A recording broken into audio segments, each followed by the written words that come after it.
Okay, I'd like to call this session of the Board of Revision to order. I begin by acknowledging that we are in Treaty 1 territory and the traditional homeland of the Métis Nation. Today with me on the panel at the far end is Richard Whitbread, and beside me is Marla Billinghurst. It's an age thing. I'm just not memorable. Don't Nobody knock knows. it. Yeah. Who are you? You didn't remember me. Yeah, I'll cover that one. I'm leaving. I got the Marla part. Come on, I just need to know Marla. Where were we? The secretary today is Michelle Neepen, and the assessors are Matthew Rokas, if I've spelled that correct or pronounced that correctly, and Jonathan Spacek. You can do Spacek. We will be hearing applications for revision of the assessment roll in accordance with the Municipal Assessment Act. The matters for which revision is requested have been described in each application, and we will limit discussion to those matters. The statements that applicants or the assessor make at this hearing are sworn testimony, and anyone speaking to the matters must be sworn in. Be advised that comparisons of assessments of properties are not considered evidence of market value by the Board of Revision. The Board of Revision is appointed annually by Council and is independent of it and the City Administration. It makes its decisions on the basis of the evidence provided at this hearing and issues a written order that will be mailed to all parties as soon as possible. Please note that the Board's decisions with respect to an application may be appealed to the Manitoba Municipal Board if the matter pertains to assessed value or classification, or to the Court of Queen's Bench if the matter pertains to the application of exemptions from taxation.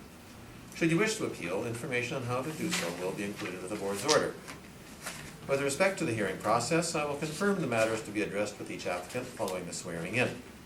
We will then have the assessor's testimony, followed by questions that the applicant may have, and then the applicant's testimony followed by questions.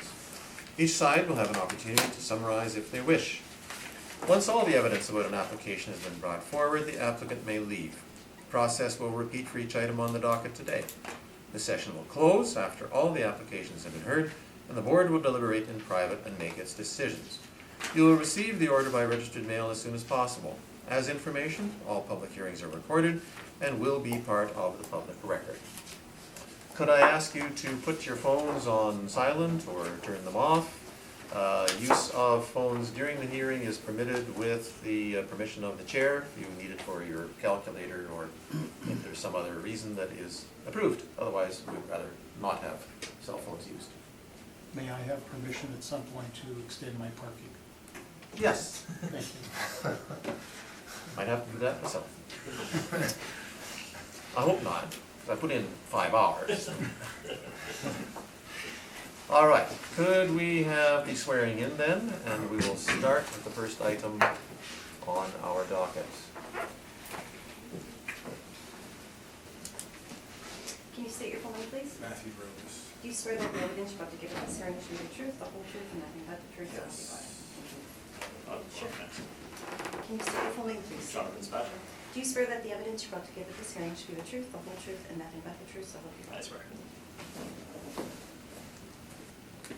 Mark Newman, Do you swear that the evidence you're about to give at this hearing should be the truth, the whole truth, and nothing but the truth? So help you God?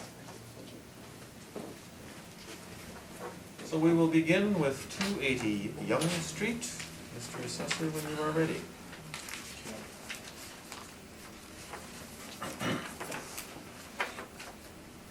.280 Yonge Street, file number 19-1855, roll number 1209-102-4500.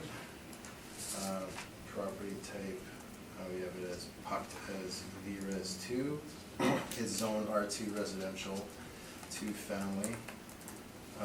Its land area is 24,302 square feet. Assessed value for the 2020 roll year with a reference date of April 1st, 2018, 442,000. If you go to page 2, you'll see our cost valuation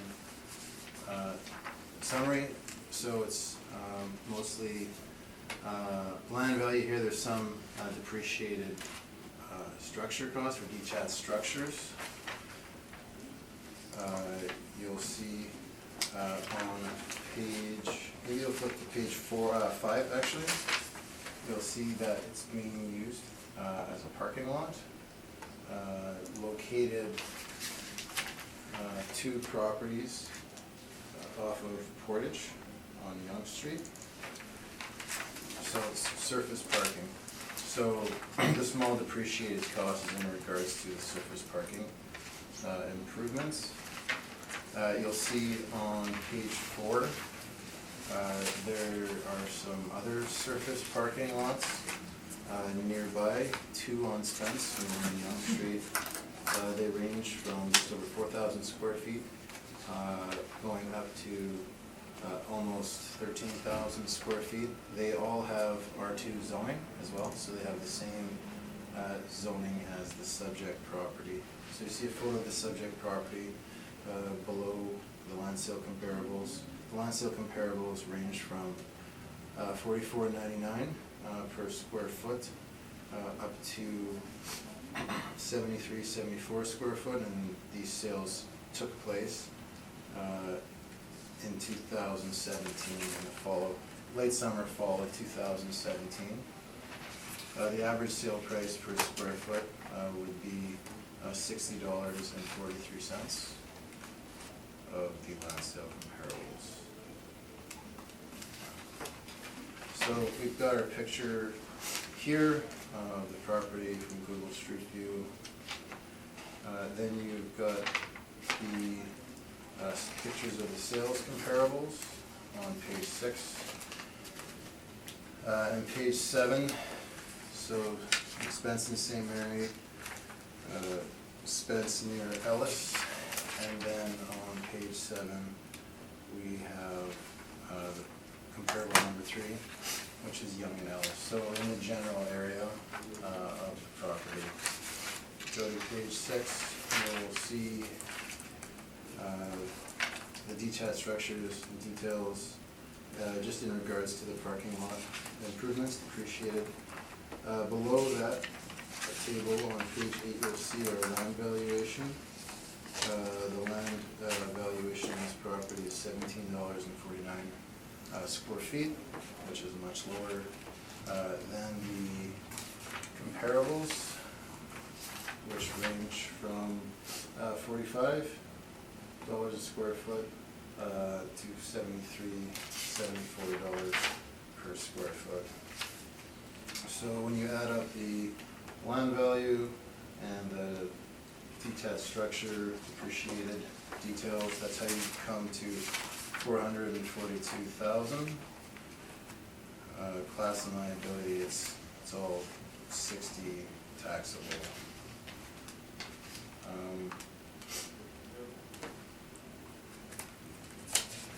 If you go to page 12, this property will be discussed a bit more in regards to how it's tied to another property on the docket 570 Portage, pardon me. Just in regards to how there is a requirement for 570 Portage.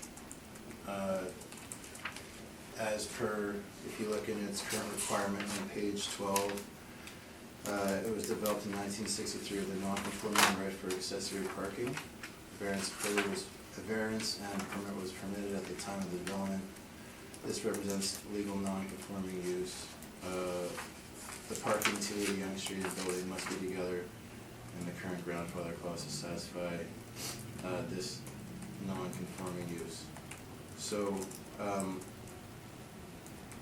basically, there has to be, long and short, that there needs to be some parking tied to another property.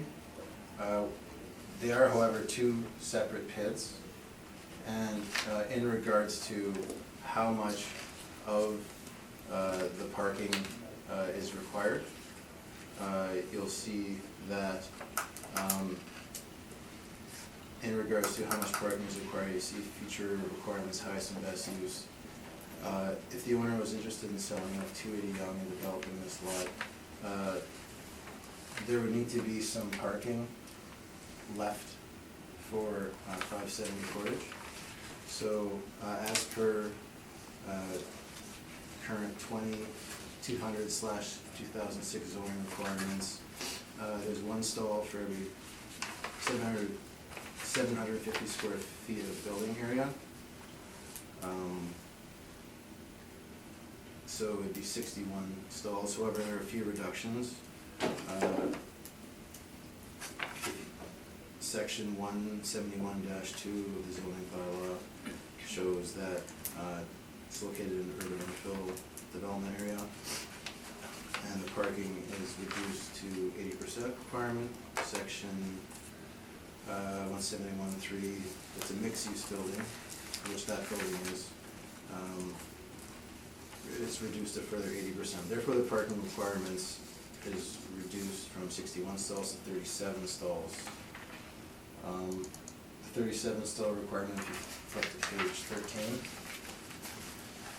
is approximately half of the current size of the parking lot. Like if you go back and look at a picture of the parking lot on page 4, he just roughly counted how many cars, how much space it would take in that parking lot to fill up the required parking on it, it would be roughly half. So if you took half, so half of the parking lot is tied to 570 Portage in regards to it needs to provide parking for it as per the agreement. So then there would be 12,150 square feet of additional parking area, which is 50% of the lot, whereby you don't need, that's parking space that is not necessarily has to be attributed to the 570 Portage. Therefore, like, it has value in that regard. So if we look at what the comparables are showing back on page 4, they're showing sale price per square foot ranging from $44.99 to $73.74. Like, even if you took the lowest one, you took the $44.99 and multiplied it by 12,150, you'd come out to 546,628.5. So it looks like in regards to the value of the parking lot, the 442 is well supported. The rest of my brief, page 14 onward, just zoning law excerpts based on what was referenced from on page 12, page 13. And just a map. The last page is a map of the comparables. So it looks like our land value is supported in regards to this property. Thank you. Questions? So the reason we're having this conversation about this parking lot and everything you just explained about the zoning bylaw is because in the context of 570 Portage, the owner is saying that the value of the parking lot should be deducted from the value determined for that building, correct? From what I understand, yes. And are you suggesting through your presentation that ultimately, to the extent of approximately half of the value of the parking lot, you accept that 570 Portage needs parking, Yes. and therefore, but the rest of it is essentially excess land to the parking requirement and should still carry a value? Yes. Okay.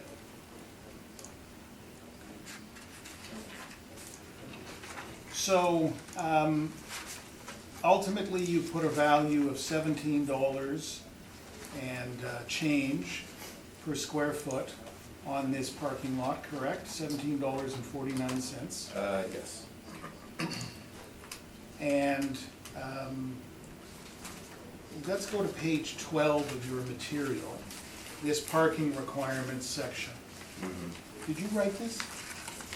No, this was part of the submission last time from 570 Portage, and I reviewed with the assessor who did. All right.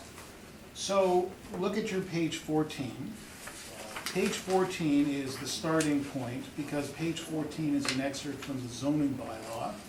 And in parking category 18, which covers office, that's where the requirement of one stall for each 750 square feet of floor area comes from. Yes. All right, so that's the starting point. And if we jump back to page 12, in the middle, you say the parking requirement is 46,290 square feet, divide by 750 square feet, so that's 61.72 stalls. Yes. Okay. And then you go through a process of some adjustments, whereby you believe that can be brought down to 37 stalls. Yes. Okay. Now, you've got, going back to page 14, you've got parking category 18. What about parking category 22? It's not there. Are you aware of it? No, I don't have Okay. that information. So parking category 22 applies to restaurants, and it says, those restaurants without a drive-through facility must have one stall for each 100 square feet of floor area. So this office building has a restaurant on the main floor, correct? Panago Pizza. It does, I do have notes as it does have Panago. I'm not as versed with the area of 570 Portage that Nexus assessor will Okay. get into that. Yeah. So my question simply is, was the requirement of parking category 22, which I'll suggest to you in the context of 1,400 square feet for that restaurant, would require 14 stalls, was that taken into account? No, it was not. Okay. Now, let me ask you another very practical question. It's all well and good for the zoning bylaw to say that the parking requirements can be reduced. What if the building can't exist with 37 stalls? What if the building needs all of the stalls in the lot? What then? If they need all the stalls To operate the building? to operate the building, Would you still consider there to be excess land? in regards to like the workers parking there, or? Yes, the workers, the employees, customers?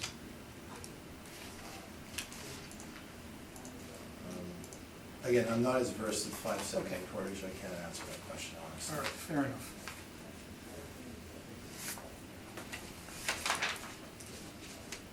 So at the end of the day, are you suggesting that approximately, because you're saying that the value is $442,000, some of which is depreciated structures, but there's $425,000 of parking value, are you saying that approximately $222,500 of that value should be left with the office building, and that your assessment should therefore be $222,500?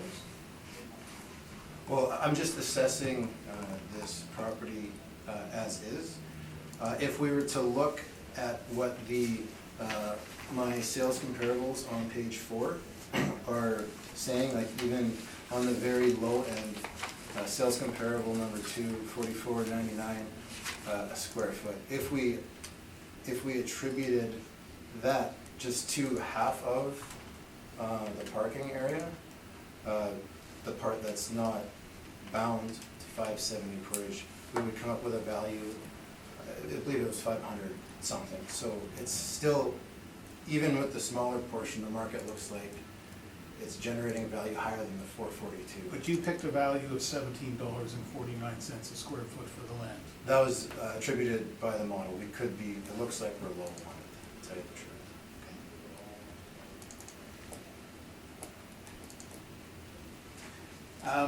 In addressing this concept of being able to sell off some excess land, have you contemplated whether a legal subdivision would be required? No, I have not. Have you contemplated the cost of a subdivision? No, I was looking at how, I mean, parking lots for profit usually operated based on how much income they can get on a per stall basis. So I was looking at it from the lens of,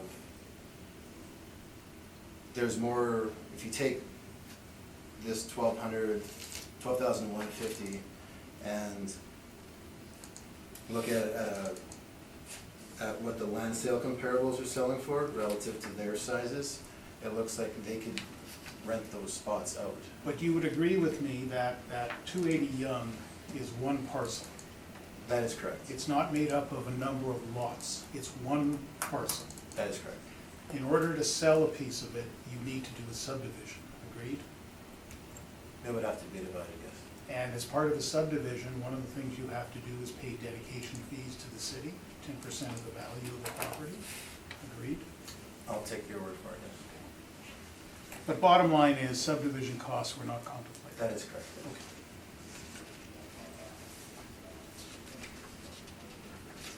I'll leave it there. Thank you. Mr. Whitbread? I'm a little bit puzzled, I must say. I understand there's some transaction going on with 570 Portage, but are we not dealing with the roll number that you indicated? Yes, Yes. yes. And on a standalone basis? Yes, Yes. that's So how it was valued. Why are you factoring in the discussion about the other property? Well, part of 570 Portage, there is an agreement that part of the parking on 280 Young Street goes to 570 Portage. So that is, Is that agreement binding and tied into this roll number? yes. It says it has non-conforming right for accessory on page 12. And as per the zoning bylaw 200/2006, part of the parking at 570 Portage, or at 280 Young goes to 570 Portage. So, See, I'm looking for that, and I'm sorry, I cannot find it. oh, on page 12. Specific reference to that? Yeah, current, or it says current requirement, value and use, the underlying section. There it is. And then the following. Sorry, I missed it in the parentheses, yeah. Okay, so that is why you're discussing this Yeah, it's a discussion. split. Yes, yes. So part of the parking at 570 Portage, for 570 Portage occurs on 280 Young. So it's a relevant factor in regards to the value of the property.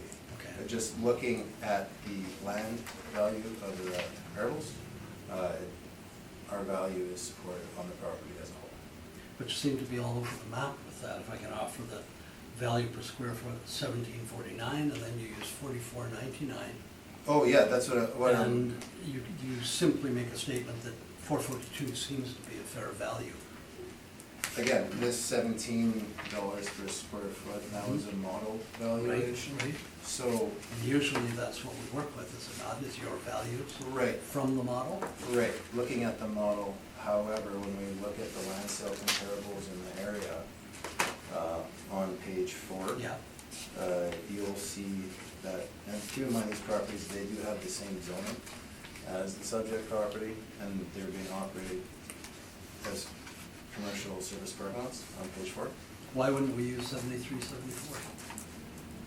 Or 62.55 instead of the lowest value? That's a good question. But Can you answer it? I'm using, just as an example. Yep. So if we're taking, the total lot size is 24,302. Cut that in half, Yeah. roughly. You take the 12,150. I got all the math. I'm not saying the value should be higher. I'm saying that it looks like our value is low based on the sales Yeah. of similarly zoned properties used in the exact same manner. I'm sitting here listening to the discussion and trying to get a grip on it, and I kind of watching you do this with the numbers. And what is the good answer for 73.74 not being used then? You said, I'm sure that's not, there's good. Well, that was an answer. example, well, it could be, it's more similar to the property, but again, I'm not asking for an increase here. But shouldn't you, if it's worthy of an increase? That's something you have to submit ahead of time, I believe. Sorry? That's something you have to submit ahead of time, I believe. I'm not that familiar with going for increases, to tell you the truth. So you've opted for the lowest possible number. and As an said- ex- as an I know, example, as an based on that example. number, that seems to be a fair number. As an, That's fairly inexact from where we sit. Can you appreciate that? it's a scenario. Right. Would you not agree that $17 per square foot looks low based on my comparables on page 4? Yeah, Certainly does. yeah.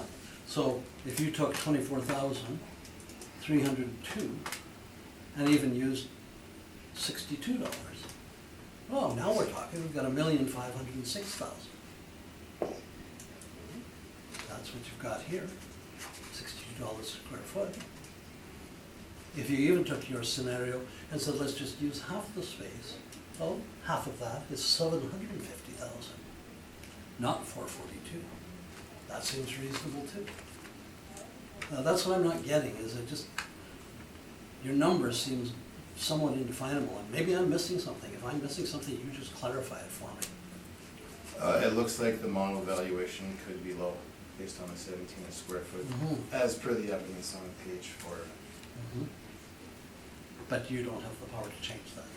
No, I am not going for an increase. That wasn't discussed or anything like Okay. that. Yeah, because we were dealing with 340,000 at $14 a square foot in 2018, I understand. Yes.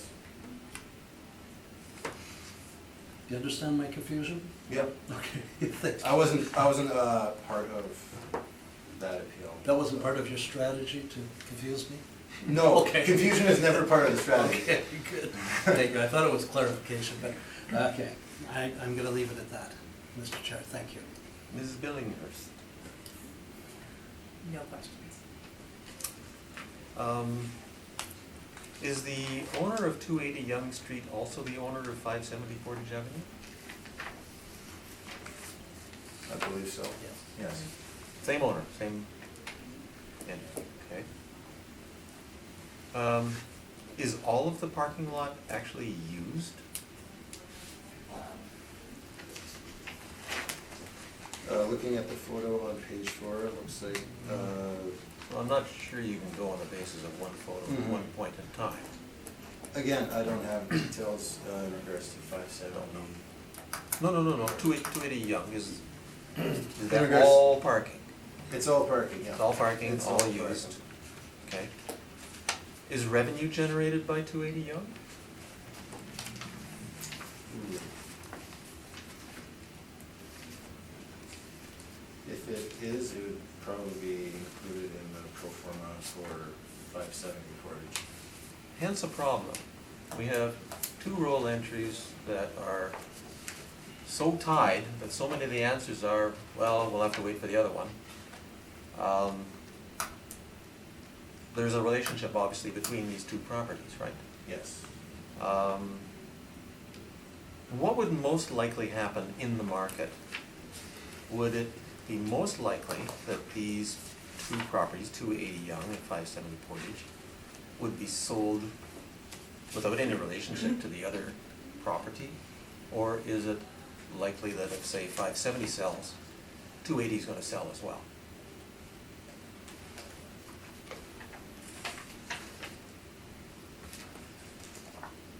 They might sell part of 280. They might not sell the whole thing. And If the legal requirement is only half, they might, it's not improbable. Now, again, we're just coming up with scenarios here. There is excess parking on this property based on the zoning requirements. see, I'm just wondering, we've encountered this problem with parking before. And frankly, you make it difficult for the board when you separate related properties, raising in my mind the question of why isn't this dealt with as a single roll entry of two parcels? Since they're so related, they're economically related. They may well sell in the market as a single entity. It becomes difficult for us to, you know, in the next one, are we gonna hear about the revenue that comes off of this property? You can't answer that. We can't find out until after we've dealt with the next one, at which point this hearing is finished. Hear them together if you wish, Mr. Chairman. I'm okay with that if you are. I certainly do wish that, yes. At least hear these together. Do you have an objection Happy to answer any To- questions to on that? the property. with a single order that comes out? Well, they're two different properties. Yeah. There are two different pucks, they're not merged. There was discussion with the assessment department, and it's been indicated, separated both by a public lane and additional. Ask us that question again after you've heard them both. Okay. It may make more sense at that point for you. I will.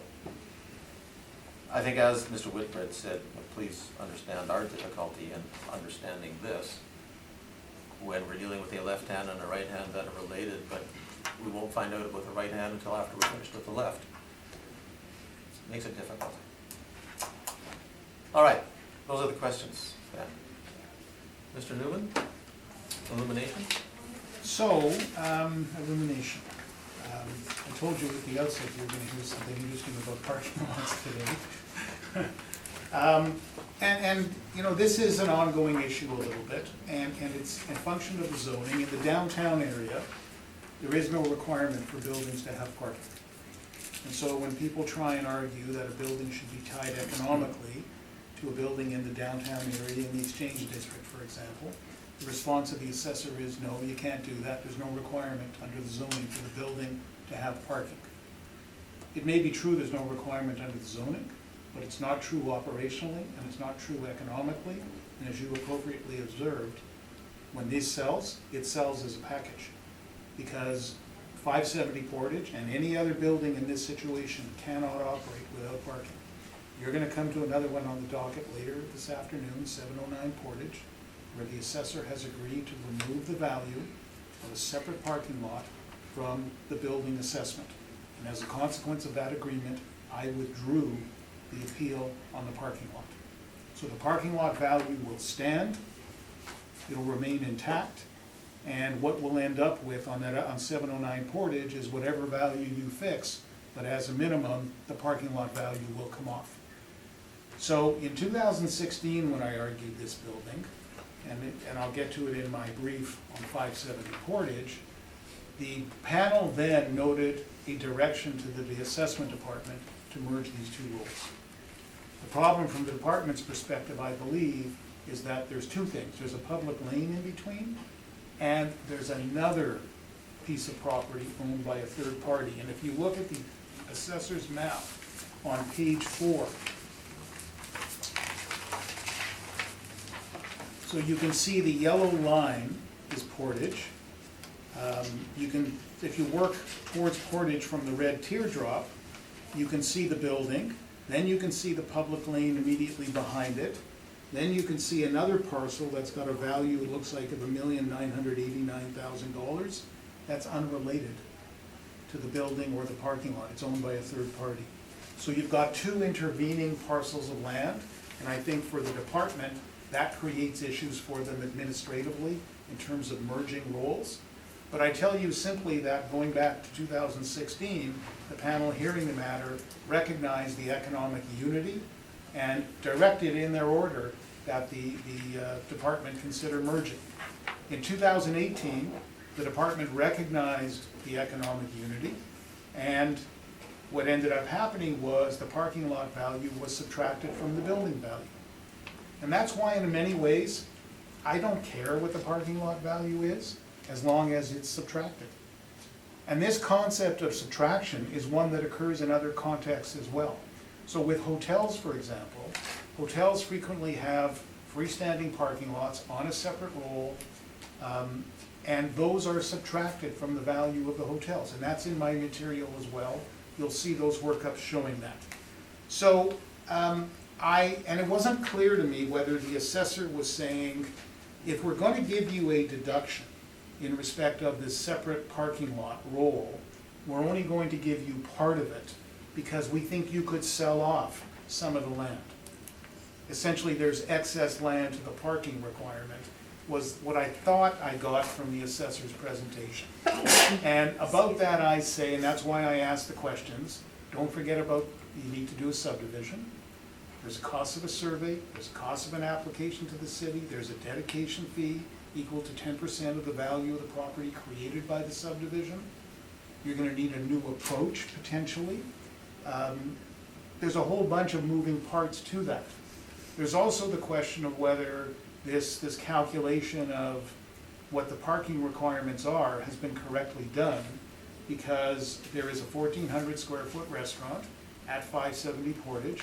I believe under parking category 22 in the zoning bylaw, it brings with it a requirement of 1 stall for every 100 square feet, so there's another 14 stalls. So I'm not sure that theoretically, you could cut it in half and still meet the requirements. You asked the question, is it used? And the answer is, it is used. It's used on a regular and ongoing basis, and the assessor pointed you to the picture, and you said, well, we can't necessarily tell from one picture. I accept that, but you can see that the cars are throughout that picture at that point in time. And I can tell you, because I've been there and I've been to the building, the parking lot is used on an ongoing basis. So, part of what I put in my material, because historically the city wasn't always in agreement with this concept of deducting the parking value, but it seems on this cycle, they now are in agreement, and as I mentioned earlier, 709 Portage, and you'll see when we get to that, the deduction of the parking lot. And what I sensed was happening here was that there was recognition that a part of the value of 280 Yonge should be deducted from the value of the building, but not all of it. That was my sense of what the assessor was saying. But there are other decisions. There's a decision relating to the Forks going back a number of years, that's part of my brief, where the municipal board said the Forks can't operate without this parking structure. We're not putting any value to it because it's necessary for the operation. And I'll show you the detail of that in a moment. So what I'd like to do perhaps is just turn the pages of the attachments to my brief, which start in the lower right-hand corner with the number 1. This is the Chartier Capital Commercial website. And page 2, I give you that only so you can see there's Panago Restaurant at 1,405 square feet on the main floor of this building. That's why that's there. You can then see at page 3, you can see the parking. And again, this is the leasing brochure that was being used at that point in time to make reference to the parking. Then on page, it's actually numbered 7 in the lower right-hand corner, but it is the next page. This is the hotel workup, which the assessment department prepares for, in this case, the Canad Club Regent Hotel. Right at the bottom, you can see an arrow, you can see an adjustment. That adjustment is the subtraction from the hotel value of a parking lot that's on a different roll. And I only gave you that just to confirm to you what I had said earlier. Page 8 is the same thing, it's the Canadian Windsor Park. Again, a subtraction of $246,000 for a parking lot that's on a separate roll. Page 9 is the decision of the panel going back to a 2016 cycle, where the value was reduced to $300,000, but on page 10, at the top of the page, there's an arrow based on 60 parking stalls at $5,000 each, with a recommendation the owners apply to merge the roll number to meet their lease requirements with regard to parking for their tenants. So, and then beginning at page 11 is the decision of the municipal board relating to the Forks. And the only thing I want to draw to your attention there is, if you jump ahead to page 21 in the lower right-hand corner, there's some arrows in the margins. Parkade is an unheated 4-level structure, 277 stalls, so that's what they were dealing with. On to page 22. There's some discussion about what the requirements are for various tenants in terms of providing available parking. And then at the bottom half of 22, or bottom third of 22, there's the decision of the board. And you can see in the last few lines, the board is of the opinion that accessory parking, although not required in the zoning bylaw, again, it's in the downtown area, although not required in the zoning bylaw, is necessary to support the property, close proximity to the Forks Market, the Johnson Inn, and other buildings. The board finds it is likely the property would not see the number of visitors it does, and attracting tenants to the various buildings would be more difficult. For these reasons, the board finds the parkade is necessary to support the property and does not have a separate value for assessment purposes. Now, remember I said to you at the outset, in some ways, and I'm not being flippant when I say this, I don't care what the value of the parking lot is, as long as it is subtracted from the value of the building. What I do say, however, is the assessor's submission to you, which I believe is that there is essentially some excess land here that is not required for parking, does not take into account, I suggest, the requirements of the restaurant for parking, does not take into account the cost of subdivision, does not take into account the requirements of the building. And so I'm ultimately content if the value stays the same, as long as it is deducted from the value of the building. But I did point out that in 2018, the value was $340,000 based on the assessor's recommendation at $14 a square foot. And I ultimately suggested that we could go to $15 a square foot, which would be a 7% increase. Now, Mr. Whitbread, I just want to address some of the questions you were asking of the assessor about the comparables and their values. And I didn't spend any time with the assessor on this, but I am thoroughly familiar with where all these comparables are, because I've driven them. I needed to understand what was happening. And what I'm going to say to you is, if you look at the assessor's brief, page 6, so the top one, which doesn't have a street address, that is on Colony, at the corner, well, it's actually Spence, where Spence meets St. Mary's. It is right behind Colony Square, the large commercial residential development at 500 Portage. Colony Square, in turn, is diagonally across the street from the University of Winnipeg. And of course, the more proximate you are to the University of Winnipeg, and the University of Winnipeg is what I will call a demand generator, and you're going to hear that term from me in the context of another property we're going to deal with later. Parking lots do well if they have demand around them. The university is a significant demand generator for parking lots in the area. When we look at 441 Spence, Spence is the street that runs between what I'll call the main University of Winnipeg campus and the field house. So this parking lot, because note that it is, you can see Ellis in the photo, this parking lot is right across the street, is right across Ellis from the University of Winnipeg. And then lastly, the one on page 7, that building with a value of $621,000 is Homer's Restaurant. So this building is right behind, or this parking lot rather, is right behind Homer's, and that's Yonge, and essentially it's one block over from the University of Winnipeg. So that's why these lots are generating value, because they have consistent and ongoing demand. The subject, I'll suggest to you, is a little bit more removed. Its demand will be different, but more importantly, it's tied to the building. So they can't give that lot away to what I'll call casual and public parking, because it's tied to the building. So this is a long story for a simple first one. Does it get easier? Don't answer that. But subject to your questions, that's what I have to say. Mr. Assessor, questions?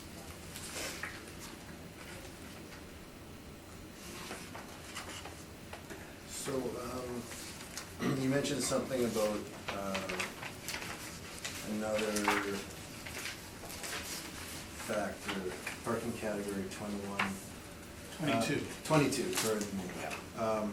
What's this, in your opinion, what would be the stall requirement on a legal basis for 570 Portage in regards to how much a 280 Young would be?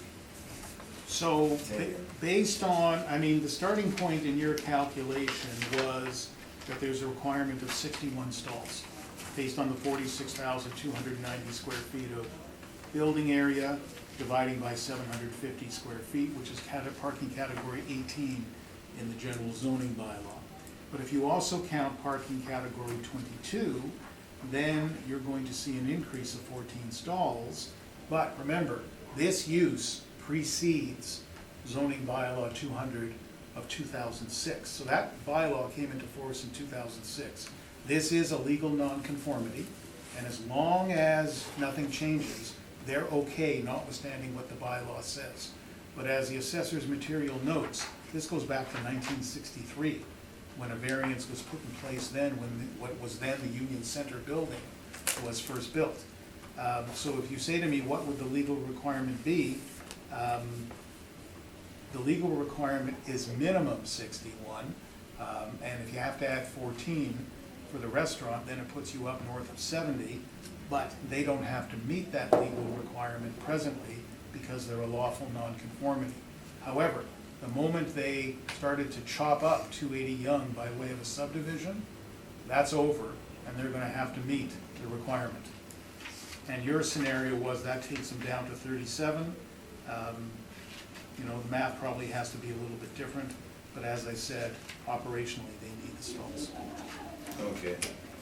So it's not going to happen. Okay. So you don't believe there's any excess parking in regards to what is demanded by the zoning requirements then?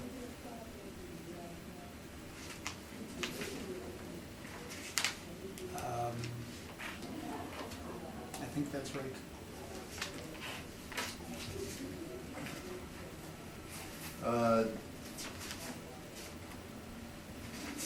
Those municipal board you brought in here, that's in regards to the Forks? Yes.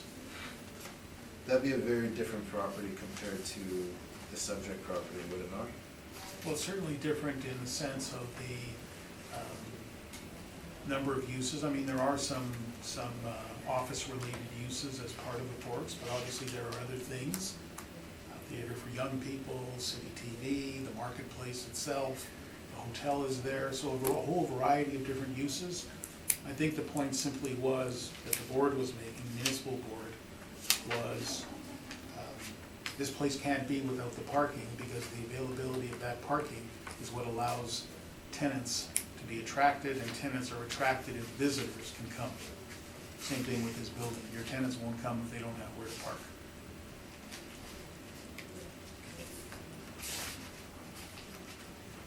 Then on page 7 and page 8, those are hotels Yes. where they decided where the parking lot was deducted.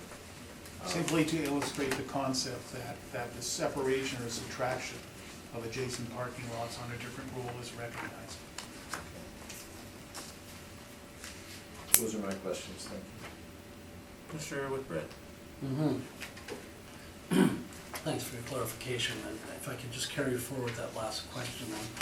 If we look at the subject property on page 4 of the assessor's brief, and you're suggesting that the $1,989,000 property that's between 570 Portage and the subject property does not preclude having the same roll number, those two properties being merged to have the same roll number. I'm not saying it doesn't preclude. I'm saying, my understanding is, it's the department's position that it precludes. Okay, that confuses me, because I thought I heard someone say that you could have that property there and put them both on the same roll number. Is that what you would contend? Well, this is an administrative issue for the department. Yeah, yeah. And I think the department has concerns sometimes that when properties are separated, there may be arguments about some difference in value by virtue of that. I don't want to speak for the department, that's not my role, but having been around for a long time, I've heard that concept before from members of the department. So let's come to another point then.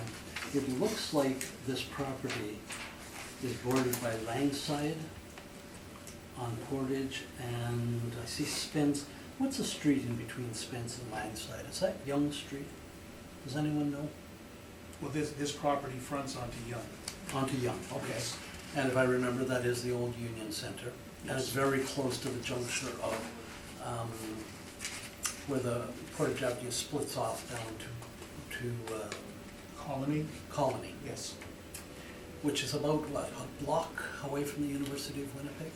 So Colony,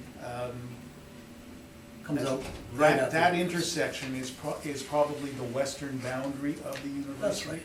CBC is pretty much across the Right. street. And so we have one block separating us roughly, Yeah. plus a little bit of a walk to get into that parking lot from the University of Winnipeg. Yeah.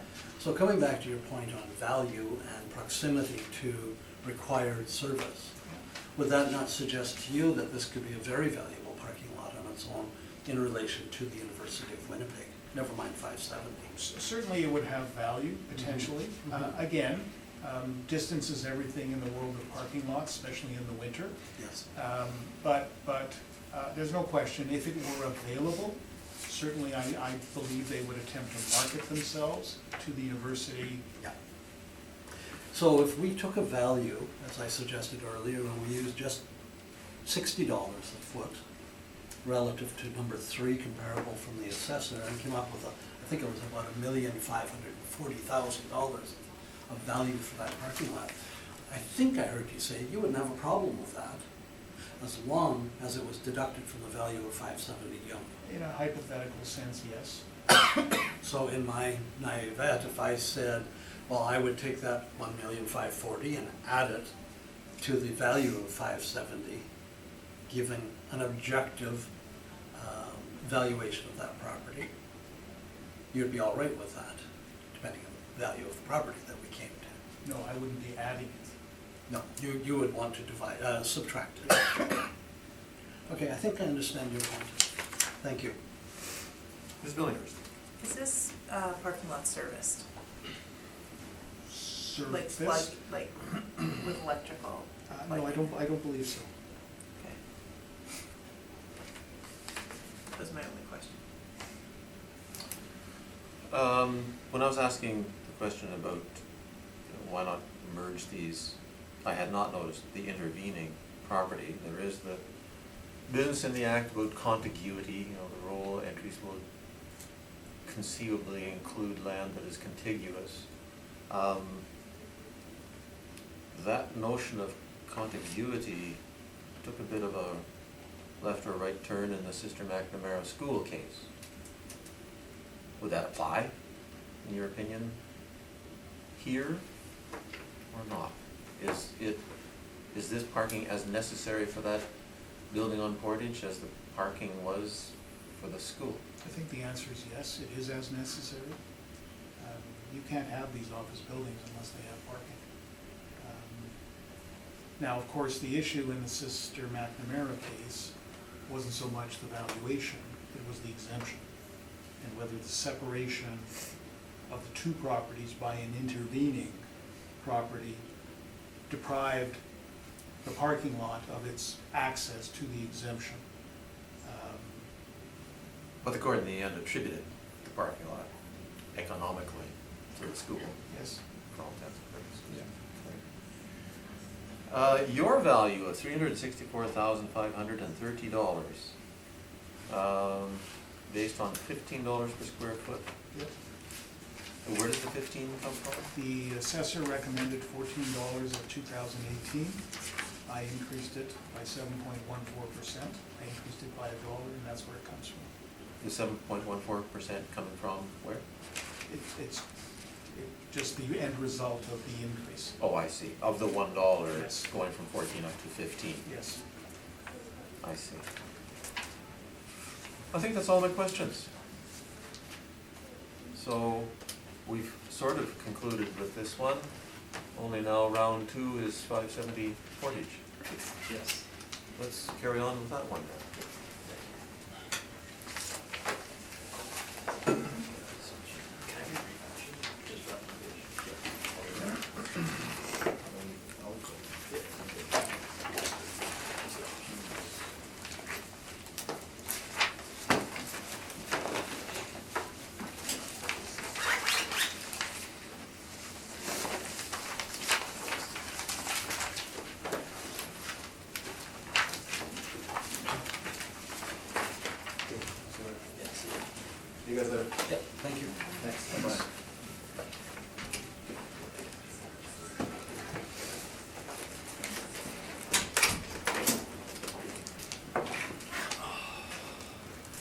minutes, that means we can't circle back and ask him questions.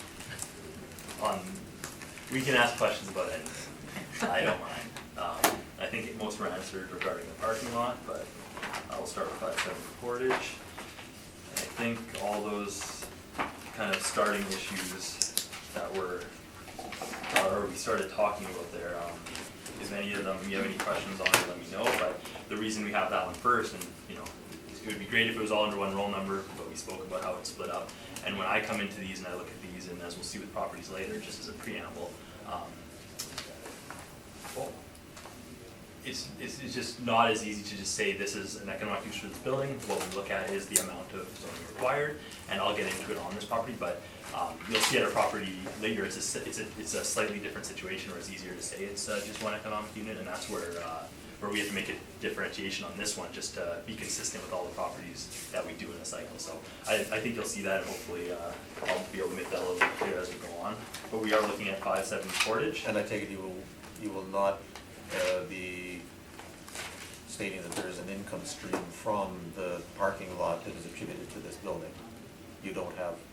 I will just be, the only thing I noticed with this one from just my memory before going through this is there is an income attributed from the parking to the owner. The owner is, but there's no parking income on its own.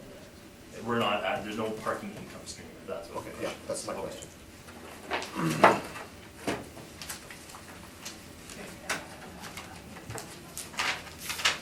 Okay, so I'll start with the roll number for 570 Portage, 1209 102 9000. So this is that building that we're talking about on page 2. You can actually see the pictures of it. We've already looked at some, but taking a look exactly where it is between Yonge and Langside. We have a 2020 value of $2,935,000 for this building. This has a 1-story retail front style portion of this building, and then has a 4-story office building in the back. It was built in 1962, and it has an effective year of one more up at 1963. We have a gross floor area in this building of 46,290 and a leasable area of 27,339. So a much smaller leasable area in this building, or a leasable portion. If you turn to my page 2, as I pointed out, you can see the actual property with the office portion I talked about in the main floor.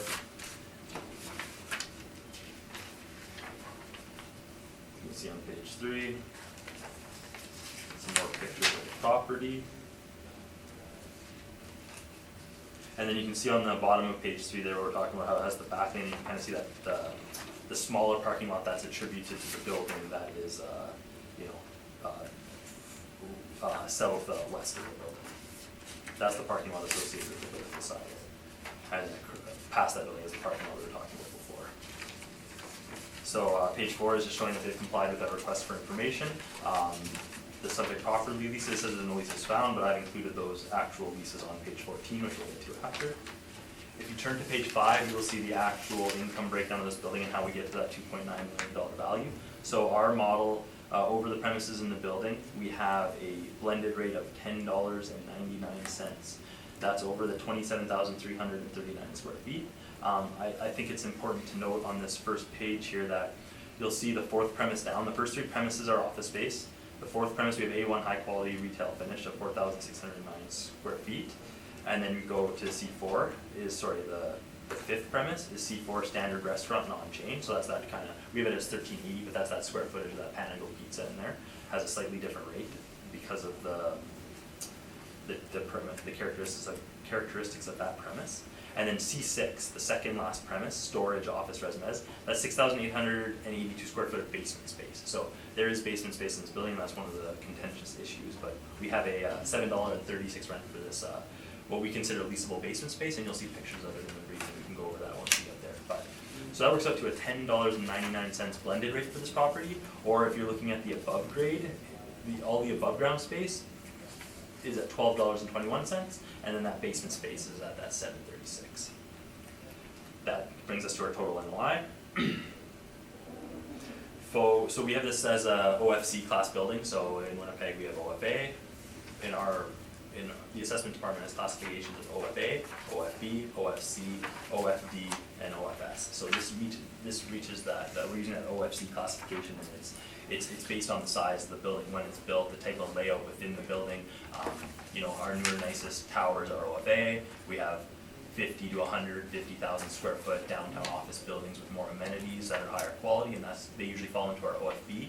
And then we get into these, 4-story, 3-story plus, that kind of, they aren't OFBs, and you can't consider them a suburban office, so they fall into that OFC category. And within those, you're going to get kind of standard characteristics, like all of our OFCs this cycle have that 10.5% vacancy loss. We go down, we have 2% expenses, shortfall 850, capitalized 850. So as I get to this 2% expenses, I have presented this for all of our income producing, all of our appeals so far. I've had one with Mark where we did our presentations. I will point out as I go through, I'll give my presentation again. I'm assuming we've all heard it before on how we switched. We removed that 5% management and we're at 2% total expenses now. I've presented it for you. I presented it for yourself. I have not presented it for you, Mr. Rex. So I will go through, and then what I usually do is I just kind of explain it. I've gotten pretty quick at it over this time, and if you have any questions, make sure you let me know after the presentation, all right? So on all of our briefs now, this is regarding the 2% expenses. We've, in the past, had 5% management last cycle, 2% non-recoverables. This cycle we're using only that 2% recoverable across all income producing properties. As per the Act, every 2 years we have to reassess all properties in the city. With that, based on the information we received. So what we found this cycle is all of the majority of the rents we received that were net, management was recovered. So these pure base rents or triple net rents did not include a management charge to them. So if we have a $15 net rent, that was a pure net rent. The owner was charging management separately to the tenants, and they were paying for management separately. So all of our models, income. Sorry, but I want to interject with some questions, just for Yes, clarification of of course, what you're saying. Of course. You said the majority of the rents that you received from the Yes. income mailers Yes. were net rents? I'm saying, or sorry, go on. Do you want me to clarify that? Yeah. Yes. So we receive mailers from property owners, as has been explained. When we have a net rent reported, a pure net rent, triple net, often we will see it being recovered separately in a management recovery or through the CAM, or the management fee is being recovered for that building. There are cases where maybe a net rent is reported or it's reported wrong. That's why I say mostly. Like sometimes a net rent will be reported wrong. We report it wrong. We go through those and confirm. We only use net rents for our model. But I'm just saying those net rents that make it through that we're using, they are net of management. They don't have, it doesn't need to be deducted with that 5% that we continually reused from before my time, always had that 5% reduction for management. We are finding in the market that is non-existent now, that there's no need for that 5% reduction when we're using a net rent that the owner's already receiving, getting that 5% management fee recovered continually, over and over we see it. We don't need to assess it as this way, because we're already starting with a potential gross income that the management's been taken care of on these net rents. So again, if you have more questions or I can clarify that better, hopefully that's just the starting point, but we are using that 2%. So what I've included here in the addenda, which I'll only go over this time, but on my page 22, we started out with a fresh look, and it's what I just said there. It used to be every 4 years we had to do a fresh assessment. Now we have to do it every 2. So that's the only thing that's different, but we have, I'm pointing that out to start as we have to look at the market conditions as of April 1st, 2018, and I'm showing that those conditions there is no 5% management. And we'll save time by getting into the weeds hopefully today, but the biggest difference in our argument is there is a 7%, the owner is not recovering, or there is a non-recoverable expense of 7%. We have that as 5% management and 2% non-recoverable. Now the argument is, well, the owner's 7%, and Mr. Newman has his own argument, he'll bring it up. I'm not trying to paraphrase his, but just, it comes down to, is it 7% or is it 2% non-recoverable? Because that 5% management is covered, but I'm just trying to explain that, the management portion of it and how we've removed that. We are sticking by the 2% non-recoverable, and that is fair for the assessment cycle using April 1st, 2018 as a reference date. If you turn to my page 23, we've included some extra capitalization rate evidence. This is just for my agenda, but I'm not using any of these as direct capitalization evidence for our properties today, but it's just the city has decided to present more capitalized properties, so you can look and see the ranges of some of the sales that happened near the reference date and the capitalization rates we worked out to. And if you turn to page 24, we have an actual non-recoverable expense sampling now. So what we did was we took some of the properties that we could figure out from some of the earlier appeals where the argument was that the non-recoverable expenses are higher. You know, you need to use more than 2%. It should be, 7% like you used to do. But again, 5% of that is management. So what we did was we looked over 29 properties we could find, and this is just a workup of how the non-recoverables we worked up if you didn't take out some of the, contestable items, such as we do not include tenant improvements, we do not include free rent.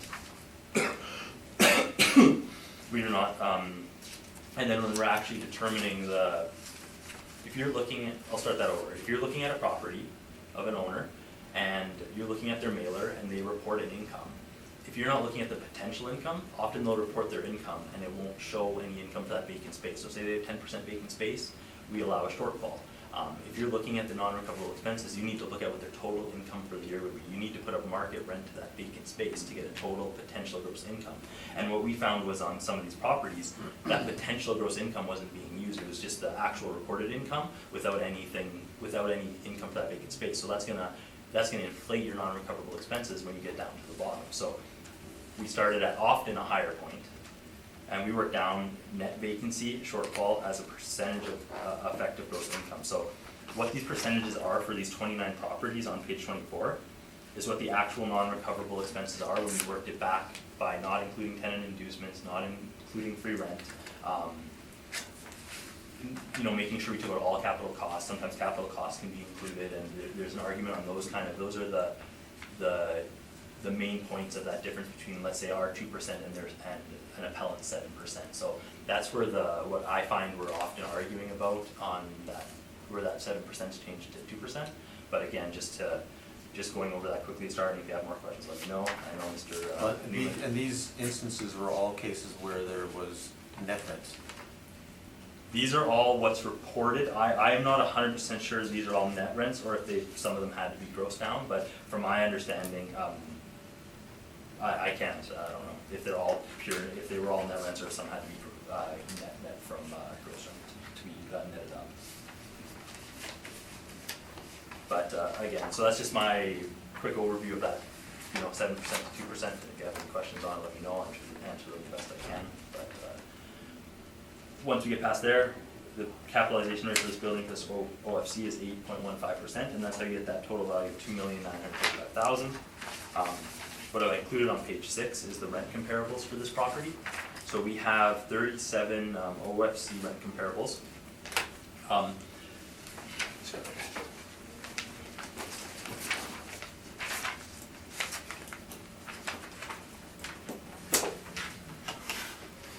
So we've included 37 OFC rent comparables of mostly downtown, and we have an average of $11.43 across these properties, a weighted average of $11.99, and a median of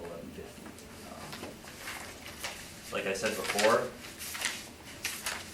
our subject rent for this property is $10.99 blended, and our subject rents fall within the range of all the comparable I showed, but some of the closer and, I'll say better comparables, we've included 428 Portage on here, which is the Power Building, which is a little more eastbound Portage, right by the bay there. It's an OFC built in 1928. Our subject is built in 1962. 428 Portage is comparable 4, comparable 16, comparable 28, 29, and comparable 34. It has a range of 9 to 1150. Again, our subject building just down Portage there is right within that range of a similar, what I consider a similar building for what you'd be looking for office space. Similar building, you have comparable number 7, 136 Market Avenue. It's in the Exchange. It's an older building built in 1905. It has 8 floors, but it has a lease signed early in 2017 for 4 years, 6,700 square feet at 1150. You'll see 136 Market in this. There's other comparables at 136 Market, comparable 1924. And comparable 25, and you have rental range in that building from $10.25 up to $11 and $11.50, and you have a large portion of that building being taken up by comparable 24. There's 39,000 square feet being leased out at $15.25 a square foot. So again, our subject property OFC rental range is within the range of a large portion of OFC rents in the downtown area. And if you turn to page 7. I've also included basement comparables, so we've actually found some net basement comparables to compare to that basement space in the building that we consider leasable. So we have a range of, it's really 6 buildings that have net leases in basements. They are hard to come by, but we have found some. There's a wide range, but you can see that basement leases across the city, they range from that, down from $650 at 1700 Ness, which is like more of a pure basement space, up to that $12 at comparable 15, which is 865 Waverly, built in 2000, very nice basement, top end of the comparable. I'm not trying to say this is as nice as the building built in 2000, but I just want it to be known that there's only so much net leases in basements, and the range I'm showing you here is what I found for this kind of basement leasable space to go for. Our subject is at $7.26. Page 8 is just the income stream workup for this and how we got to that $2,935,000. Page 9 is our cap rate sheet. It's showing the range of cap rates for the city this cycle, and then third party as well, Collier, CBR, and Wakefield. There's not a subject specifically for OFC, but I compare it to, we could use the range of an OFS, or you can look at the cap rate of an OFB and see where ours is sitting. The standard suburban OFS, which is the third row down on property type there, our cap rates for OFS this cycle range from 6.2 to 7.3 if you take out the 20th and 80th outliers. And then CBRE reports 6.5 to 7. Cushman and Wakefield report 6.25 to 6.75. Our subject property is at 8.15% for this cycle. Page 11, you can see the income statement. You can see the total revenue generated. You can see the expenses and non-recoverables. Page 12. Also has the master rent roll, so you can see once you get to page 12 here, so there's 11 stalls that are being charged at $75. It's stalls being charged rent for parking that is actually being reported back to the owner for. You can see the names on there. And then you can see going forward on page 14 is the actual rental for the building, so you can see some of the net rents in places. So the owner is actually recovering management common area in this building, and then the base rent there reported is for Panago Pizza, you have a base rent of $17. Smiles on Portage, you have a $9. Unit 200, you have $12.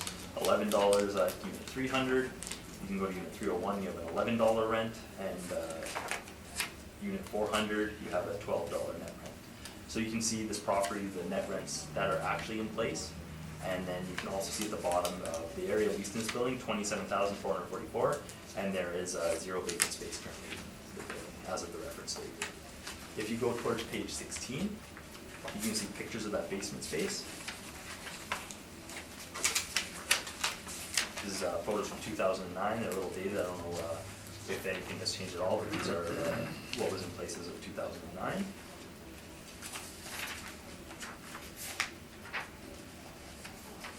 And then page 24 is just my agenda, which I went over quickly before, but do you have any more? So I guess because we went from the parking lot to this, I'll just say quickly where my, why we had to do it the way we did, or why, it's not under one roll number, that would be easier. When I look at properties and if they are one economic unit, like the real argument here is this parking lot on its own required for this building to operate. When it was built, it was because parking wasn't required at that point, but then that bylaw came into effect, and if that building was to resell, that requirement needs to be filled. This building, our argument is that 50% of this parking lot, or maybe a little more if we're adding the 14 stalls from the restaurant that weren't accounted for when it was looked at last cycle, but 50% of this parking lot is enough, and what we run into a problem when a parking lot is heard separately for a building on a separate roll number, and it's not at the same time, and then say it's taken off at the appeal time at a certain value, and then it still gets through to appeal, which doesn't happen all the time, it's just happened before, so we kinda have to make sure that it all gets taken care of at the same time. Our argument is that 50% of this lot is enough for this building. There is extra value in that other 50%, so if whatever value you come to for the parking lot, we're just asking you to take 50% off of it, because that's what's required for the economic unit, and then the appellant is asking that the whole value of the parking lot be taken off. And the difference there is the amount of stalls I see is required for this building versus what the owner or the agencies for the owner is the whole lot being used, and I hope that makes more sense. That's where the big difference is in this argument. So whatever value that parking lot is, it also has to be decided, is this whole parking lot required for this building? Does it all need to be taken off as considering it one economic unit for this actual building itself? Or is there some value extra past what is required for this building, and should we only take half of the value of the lot out, which is more my position on the matter. But again, that's hopefully kind of clarifies what one of the big issues with the having heard separately is. And if you have any more questions, I'm happy to answer. Mr. Newman?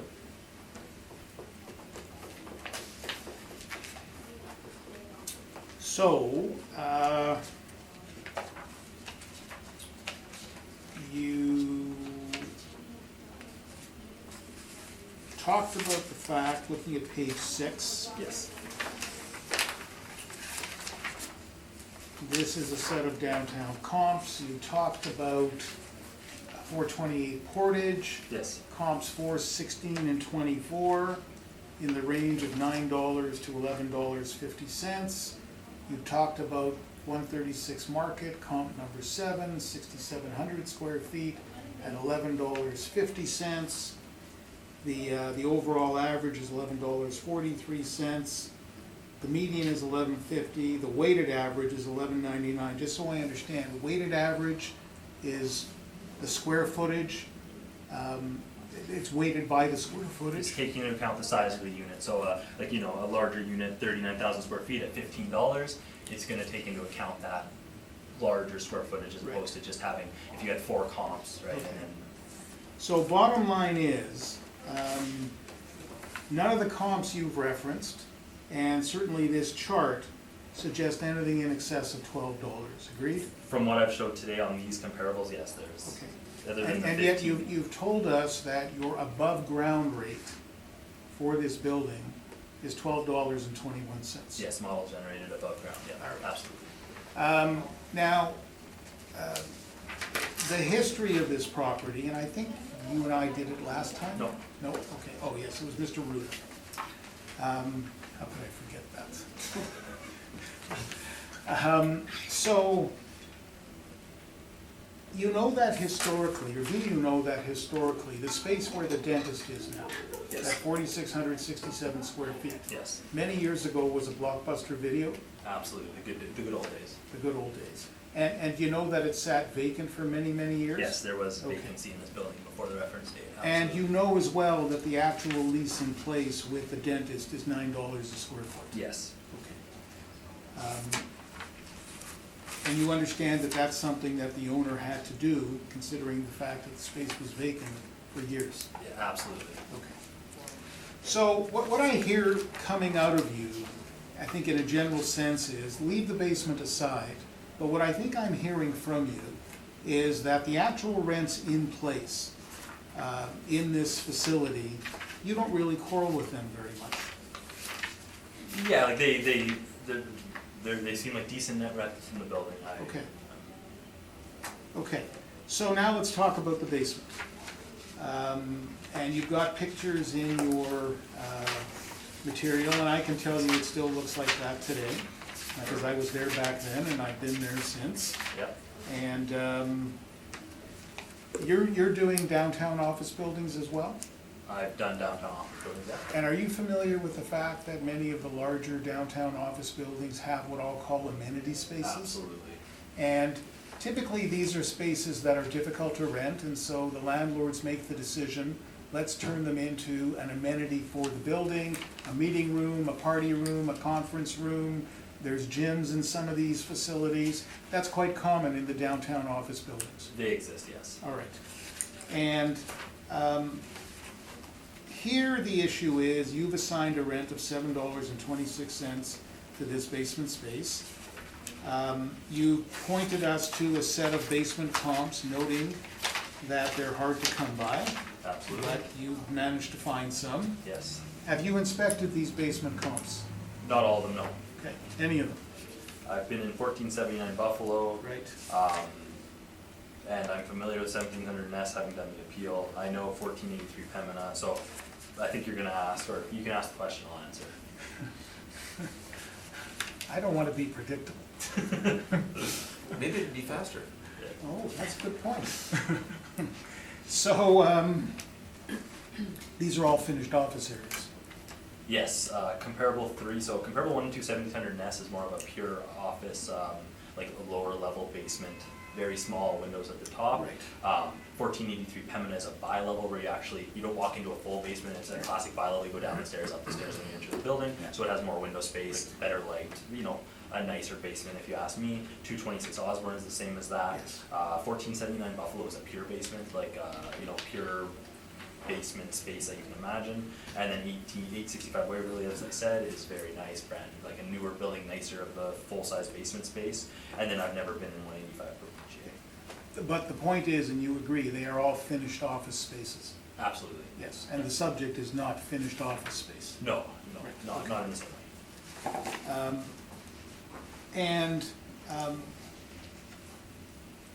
you note that they're not easy to find basement spaces, and I take it by that you'd acknowledge that the market finds it difficult to lease basement areas. Absolutely. And so too, the market would find it difficult to lease the basement space shown in your photos in its present configuration. Yeah, basement space is harder than main floor space, I'll agree.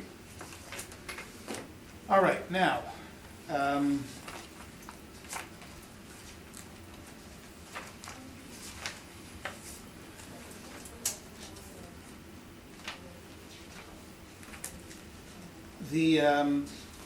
the material you've put in relating to what I'll call the 5% issue, Yes. page 24 of your brief.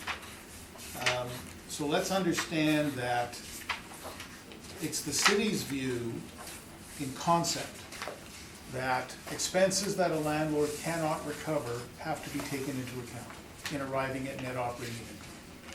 Yes. And so there's no confusion about this. Shortfall is not what we're talking about. Shortfall relates to vacant space. What we're talking about is expenses that are never recovered by a landlord because of the nature of how leases are structured. Yes, there are expenses that are not recovered from an owner. Right. So it's got nothing to do with shortfall, this 5% issue. No, shortfall is a separate expense. And the city's view of the world is that when it comes time to calculate non-recoverables, leasing commissions should never be taken into account. And tenant improvements and free rent, those sort of things should not be taken into account when looking at the non-recoverable expenses for a single assessment year. And let's just focus on leasing commissions for the moment. So, on the chart, non-recoverable expense, it says net of vacancy shortfall. What does that mean? Does that mean vacancy shortfall is being subtracted from non-recoverable expenses? It's saying, so you have non-recoverable expense, and then you have whatever the standard, like, we have to apply vacancy to it as well. So like, it's what you're saying is separate vacancy and a separate shortfall taking it as well. But Like, why it's- does it say net of vacancy shortfall? That suggests to me there's a subtraction happening. I didn't put this together, but Right. what this is showing is the actual non-recoverable, again, not including tenant improvements, free rent, and like you said, and that's how these percentages are come to. Whether the actual workup I haven't looked at, and the minus net of vacancy shortfall as a percentage of EGI, minus this, all it's trying to say is it's looking at the actual vacancy, removing actual shortfall from my understanding. Okay. But again, to be clear, leasing conditions are not part of this? Are not part of it. Okay.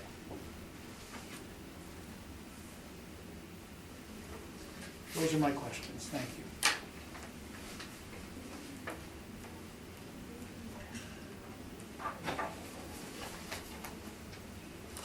Mr. Whitbread. Let's go to parking, and your reference to page 12 and 13 on your brief. There are Yes. 11 parking spots at $75 a month Yep. for 12 months of the year rented out. Yep. That totals $9,900 for the year. I did Okay. the math, take my word for it. Yep. On page 11 of your document, Yep. you have a parking revenue of $29,637. You didn't mention that. Can you tell me what that's for? Do you know what that's for? All I know is that's the parking revenue reported by the owner. How he gets to that, I didn't work out, and I don't know. It's not specific. I didn't do the, say, I forget what number you just said for the working out. 9,900. 19? 9,900. Yeah, 9,900. So again, where that rest of that parking income comes from, I'm assuming it's the lot, but I don't have any numbers to prove daily. If they're using evening parking, is it all reserved? I don't have any of those numbers. So is it fair to say that we think the 11 parking spots are the spots along the building? I don't, I think you let said me the just west see, side of the building. let me just, I don't know if there is any along with it. Let me just I thought you had confirm. mentioned there. No, so what I was trying to say, and when I look at my map on page 2, I believe it goes building and then right to back lane. So if you look at the actual, like the land to plan ratio on this building is almost like, takes up the whole lot. So if you look on my page 3 at the bottom, you see how there's a back lane, Mhm. right?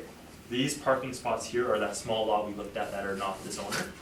So they are the continuation They are just, if you look at my beyond the page property 2, after the lane. so if you look at page 2 here, Yeah. this building here, Yeah. and this lot, right? So that's the lane. I'm assuming 11 spots are like, I mean, now that I look at this now, this parking lot has a separate little, if you see it indents here, I don't know if that's 11 stalls, but I'm assuming the 11 spots are from the parking lot associated with this building. But we don't know. I can't confirm. Because I agree, I noticed that indent as well, and it looks like about a dozen cars, but Yeah, it could I just- be more. I just can't confirm because there's no, we don't have any other numbers other than like that, than what's presented to us. 30,000 now becomes 3.5 times as many, that's 33 parking spots, that's 75 a month, but who knows? Yeah, exactly. You have no definite, We don't have, I don't have value. any more information to look any more into it. There's nothing reported. so I'm puzzled if that parking revenue is part of the lot that's a contention in the previous Yep. brief. It's included here, its expenses are included here. Yep. I noted a couple of parking lot expense and snow removal, one Yeah. could assume that has to do with that. Absolutely. Then would you suggest that the value of the property be backed out of the value of this property? Sorry, the value of the parking lot be backed out of the value of this property? I would say for, you're asking for like one economic unit be removed? Yes. Yeah, I would, this exact value, I wouldn't say like this. This is how much is reported by the owner. If we wanted to work that back to a number of stalls with a cap rate and we had it as a parking lot, 180,000. again, however we came. Roughly 200,000. Absolutely, however we came to that value for that piece of land, Mhm. we have it as vacant land, maybe you value it as a parking lot, I don't know what the difference in value is, but my argument is just take off half of that, because only half of it is required. Okay, Mr. Newman would say, take off all of that. Take off all of it, it's all You say required, take yeah, off- and okay, so that's the remove half. main point of the argument. I understand. Okay, did you attend the property? I've never been in the building, Okay, so you can't comment on the condition. I cannot comment on the condition. Does condition of the building come into play when you develop your cap rate? It's a model generated cap rate, and the biggest factors that go into our cap rate for a building like this, age of the building, Yep. size of the building, and location. So, I don't know how much of that actual, I believe the quality is more taken from the age, and, you know, if you have an older effective age and the building hasn't been renovated, this is treated as a 1962 finish, or a 1963 finish, that's the effective year. So, if there was a big renovation and you upped it to, let's say, a 1985 or a 2000, you're gonna most likely get a lower cap rate, because it's based on that effective year. So just come back to page 9 on your brief Yeah. and share with me again where you allocated this property So, to. just for explaining, we don't have OFC on here, so we have OFA, OFB, OFS for the most similar to office properties we're talking about today. So what what I pointed out on this list was suburban A, OFS. Even though it's clearly a downtown property. Even though, so we have OFS as downtown, it's just, it's the title of that 1 to 3 story office building that have, you're gonna find them downtown as well. We call it a suburban A, and that's an OFS, but yes, it's absolutely downtown. And that's what allowed you to get to the 815, as That's- opposed to your 80th percentiles on the downtown A and downtown Bs. Yeah, like it's an OFC, so it's actually not on our chart here, it's in between OFB and OFS. That 8.15 is determined by age, size, location. You know, the actual exacts, I don't know, but that's where that 8.15. But it is model. It is model generated, yes. Okay.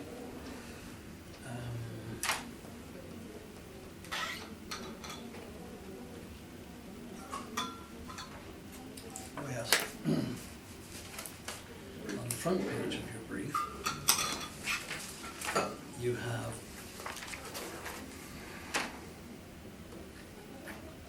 maybe I'm not understanding something, gross floor area Yes. 46,000 and leasable area 27,000 with a land plan of 1.03 to Yes. 1.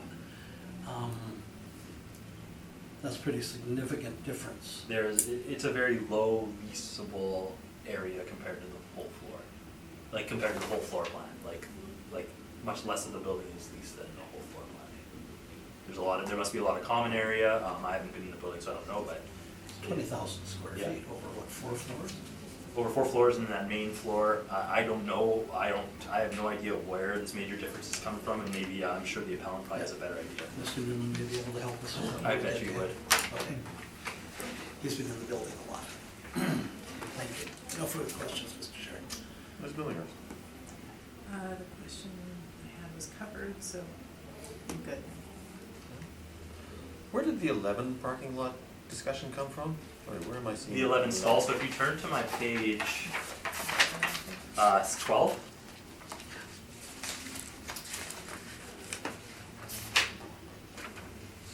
And then page 13, there are 11 stalls where the owner is reporting monthly revenue of $75 a month. So that's where it came up because the question was asked about those. But I'm just saying there's 11 stalls being reported and the question was asked about it. And these are not stalls in 280? I believe they are unless I am reading the picture wrong and there's parking around the building, but I assume it has to be, no? Yeah, it has to be on 280, yeah. that's what How would there only be 11? There's 11 being leased out to the owner, and then I don't know if the rest are, there's I don't know if there's daily parking, I don't know if there's I don't know, and that comes up sometimes with parking lots, but this is just what's reported, those 11 stalls, and then I don't know if the rest are, how they're being charged, or, but this is the, I'll say the lease is in place for those stalls, for 11 of the stalls.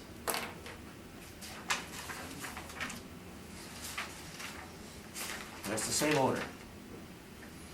Yes. So that owner is leasing out stalls to individuals. Yes. Are these individuals related to what goes on in the building, or you don't I know that either? I imagine, just from looking at the name, you know, one of them is for sure, but I'm assuming they are. I'm assuming they're tenants of the building, or, you know, they know the owner and rent stalls. I don't rent parking downtown. And so then your conclusion would be that there is no revenue attributable to 570 Portage Avenue from the parking other than for these 11 stalls?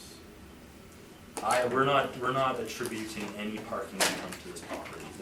We're not including any NOI added on. Like, for a property like this, I would argue it's included in the rents, but he's charging separately. So often you'll see if there's an owner that has these stalls and they're not receiving income, but this owner is receiving income stalls, but we're not assessing, Well, this is on the income statement for 570 Portage. yeah. But you've ignored it. I have not added 11 stalls of income for this property now. I do agree that there is a certain amount of parking required for this property. Okay, Actually, sorry. go ahead. I think it's more than 11, because if you look at the last one, it's 375, so that would indicate the Red Cross is leasing 5 stalls. Okay, yeah, so they have more than one stall, for sure. Sorry for Okay, interrupting. no, it's quite all right. This was And if I could following up. add That just something adds, to that. that adds to my confusion. I counted and it appears there are about 17 spaces in that jot. So that would make sense then if that was 5. In the previous brief, there's a jot in the parking lot, and it looks like there's about 17 spots there. And then how many ever, I think we said 61 other spaces. Yeah. And that's what I was confused about, was that 29,000 parking revenue that no one can explain. Yeah, like, I'm not sure, maybe the rest of the lot is managed by a parking Okay. company, I don't know. Like, As a fence line, that's not a line demarcating the, No, it's a Oh, separate, geez. this, Oh, this, yeah, the okay. parking lot's been separated Yeah. slightly, Yeah. but again, one part service and one not this service. property, the value is on just the rents of the building in place, nothing to do with the parking. Okay. So you agree with Mr. Newman that there should be a deletion from the value of the building to account for some value Yes. of the parking lot at 280. You're suggesting it be 50%. I'm saying I'm But- fine with 50% now. But you didn't put that in yourself into No, your I calculation. didn't put it in my brief, but I am verbally accepting a 50% for one economic unit, as you'll see a property on the road. Like, if this building, if this parking lot was 38 stalls, in my opinion, if it was right around that what's required by the bylaw, which is a good kind of guideline for us to stay consistent, I'd say remove that value of the lot, but it's a larger lot, and the difference comes in that it's much larger than that 38. Or if you had 14 more, or whatever that exact number is, but I'm fine with 50%. And the argument is the full lot is being used, but I'm saying you only need 50% of it for this building, and the rest should be not removed from that. Okay. May I redirect? Yes? So then we have to also consider Mr. Newman's argument about the restaurant on the main floor needing 1 spot per 100 Yeah, if you were square gonna feet. go with a certain percentage of stalls, you'd have to look and add those 14 stalls, and if you went with that stall count, use that percentage of total stalls, if that's But how you want to don't do you it. have to, given it's a restaurant that requires? You know what, I agree, I believe, I didn't look at that bylaw, but if it's 1 stall per 100 square feet and there's 1,400 square feet, 14 stalls can be added on. So as we need to required. say 37 plus 14. Absolutely. Takes us to Yes, 51. If that's, yes, absolutely. Of 61. So it makes your half or 50% erroneous. 51 of 61 is significantly higher than 50%. Yeah, if there's only 61 stalls in the lot, yeah, then it's higher than 50%. I'm looking for some guidance here. For sure, no, absolutely. Not challenging your Absolutely. I do not premise. disagree, I do not Okay. disagree with you. Okay, so 51 of 61. Did you say that the subject property, the basement is unfinished? The subject matter, no, just those pictures I've included, boardroom, fitness center, eating area, kind of, like he said, more amenities than office space, Okay. Finished as what we see in the pictures. these pictures, okay. That's all my questions. Mr. Newman. Well, where should I start?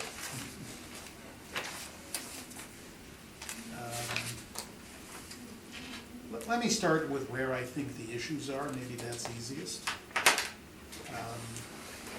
I think we have an issue about the rent. I think we have an issue about the deduction of the parking lot, but I think maybe that issue is starting to narrow in terms of the size of the deduction with the assessor's last advice about the restaurant and the required parking stalls there. And if it's 51 out of 61, then we're essentially at 5/6, and we're getting into the 80% range. So I think our issues are the rent. I think our issues are what do we do with the basement. I think our issue is the non-recoverable. And what I want to do is maybe just turn the pages of my attachments first, just to acquaint you, and then I'll address these matters. So about 4 pages in, they start with number 1 in the lower right-hand corner. So you can see the assessment calculation of $2,935,000. Page 2 is it tells you it was $1,009,000 for 2018. Page 3 through page 7 is the rent roll, the same one the assessor showed you. Page 8 is some OFC comparables that were provided by the assessor in the context of an appeal at 183 Kennedy. And to be noted, this list is not a standard list. It changes from property to property, because as we noted when in the assessor's brief, his list of OFC comps has a rent range that does not get into a number starting with a 12 on any measure of averages. Page 9A, which you have to unfold because it's a spreadsheet turned sideways because of its length. This is 471 Portage. I did the appeal of 471 Portage. 471 Portage is it's on the north side of Portage, immediately to the west of the intersection of Colony and Portage.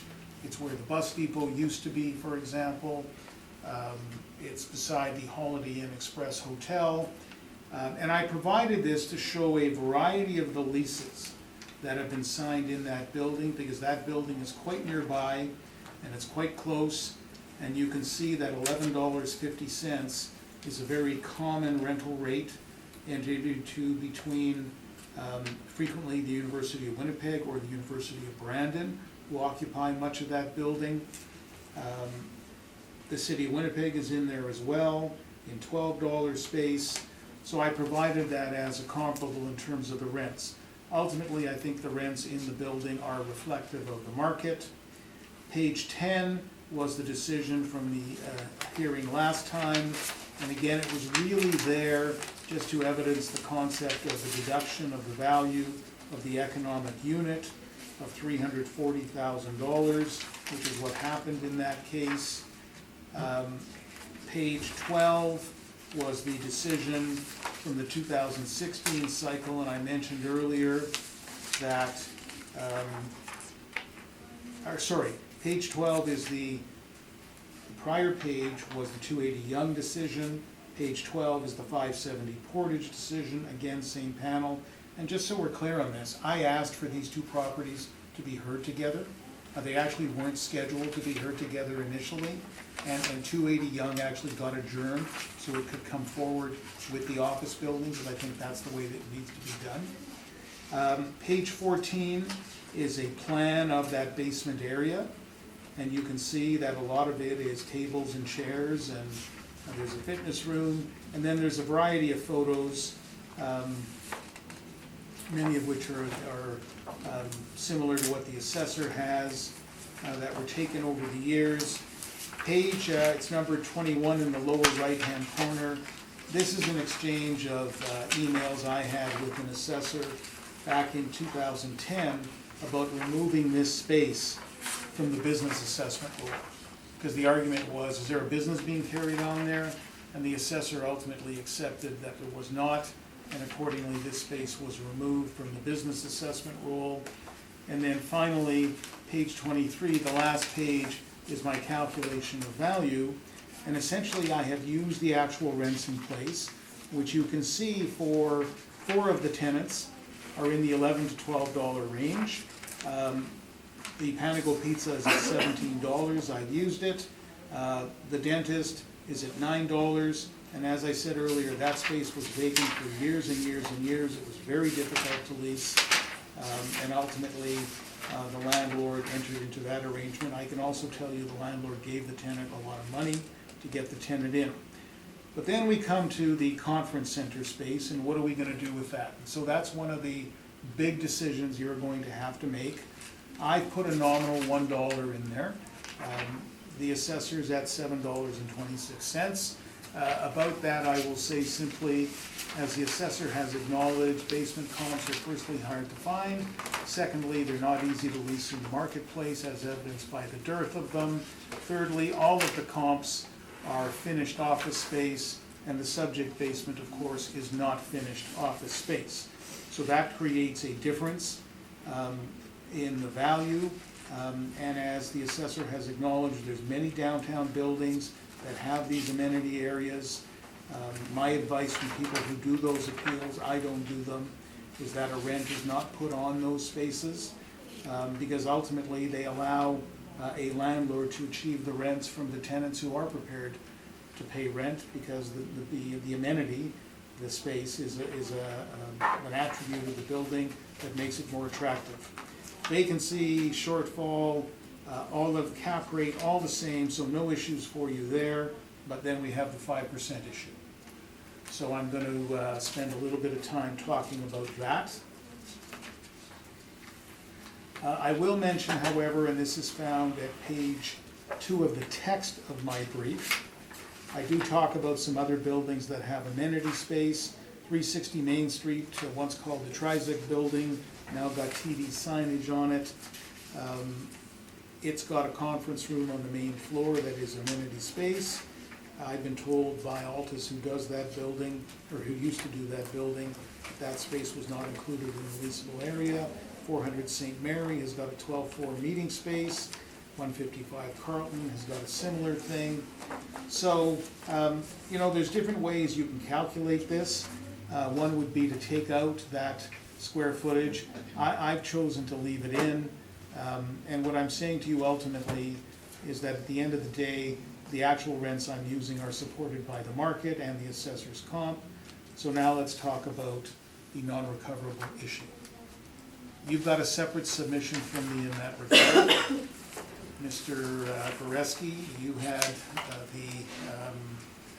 I don't know if pleasure is the right word, but you sat through a long hearing relating to 183 Kennedy that I did with Mr. Pohl opposite, where this issue was canvassed extensively. Mr. Whitbread, I believe you sat through a somewhat shorter one that I did with Stephen Lovenstein relating to a warehouse building. And with Billinghurst, I think you may have sat through some of this as well. I don't want to repeat at great length. I want to be efficient about this, and forgive me, but I'm about to plug my parking. At the very back, bottom. Okay. Oh.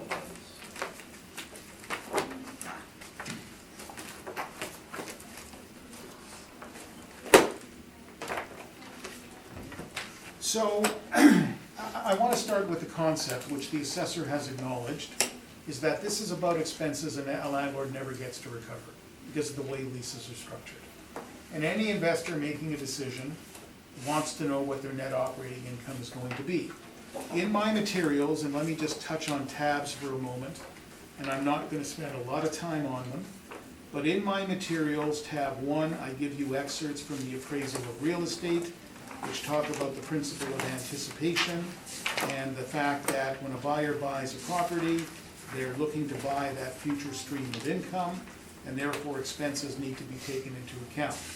Tab 2 deals with all sorts of different types of expenses that can be incurred. The pages are numbered in the upper right-hand corner, where every second one is anyways. At 21.17, the third page in, there's a discussion about variable expenses. One of the variable expenses listed is leasing commissions. If you go to the next page, maintenance and repair of the structure. Things like that are typically not recovered. They talk about leasing commissions, they talk about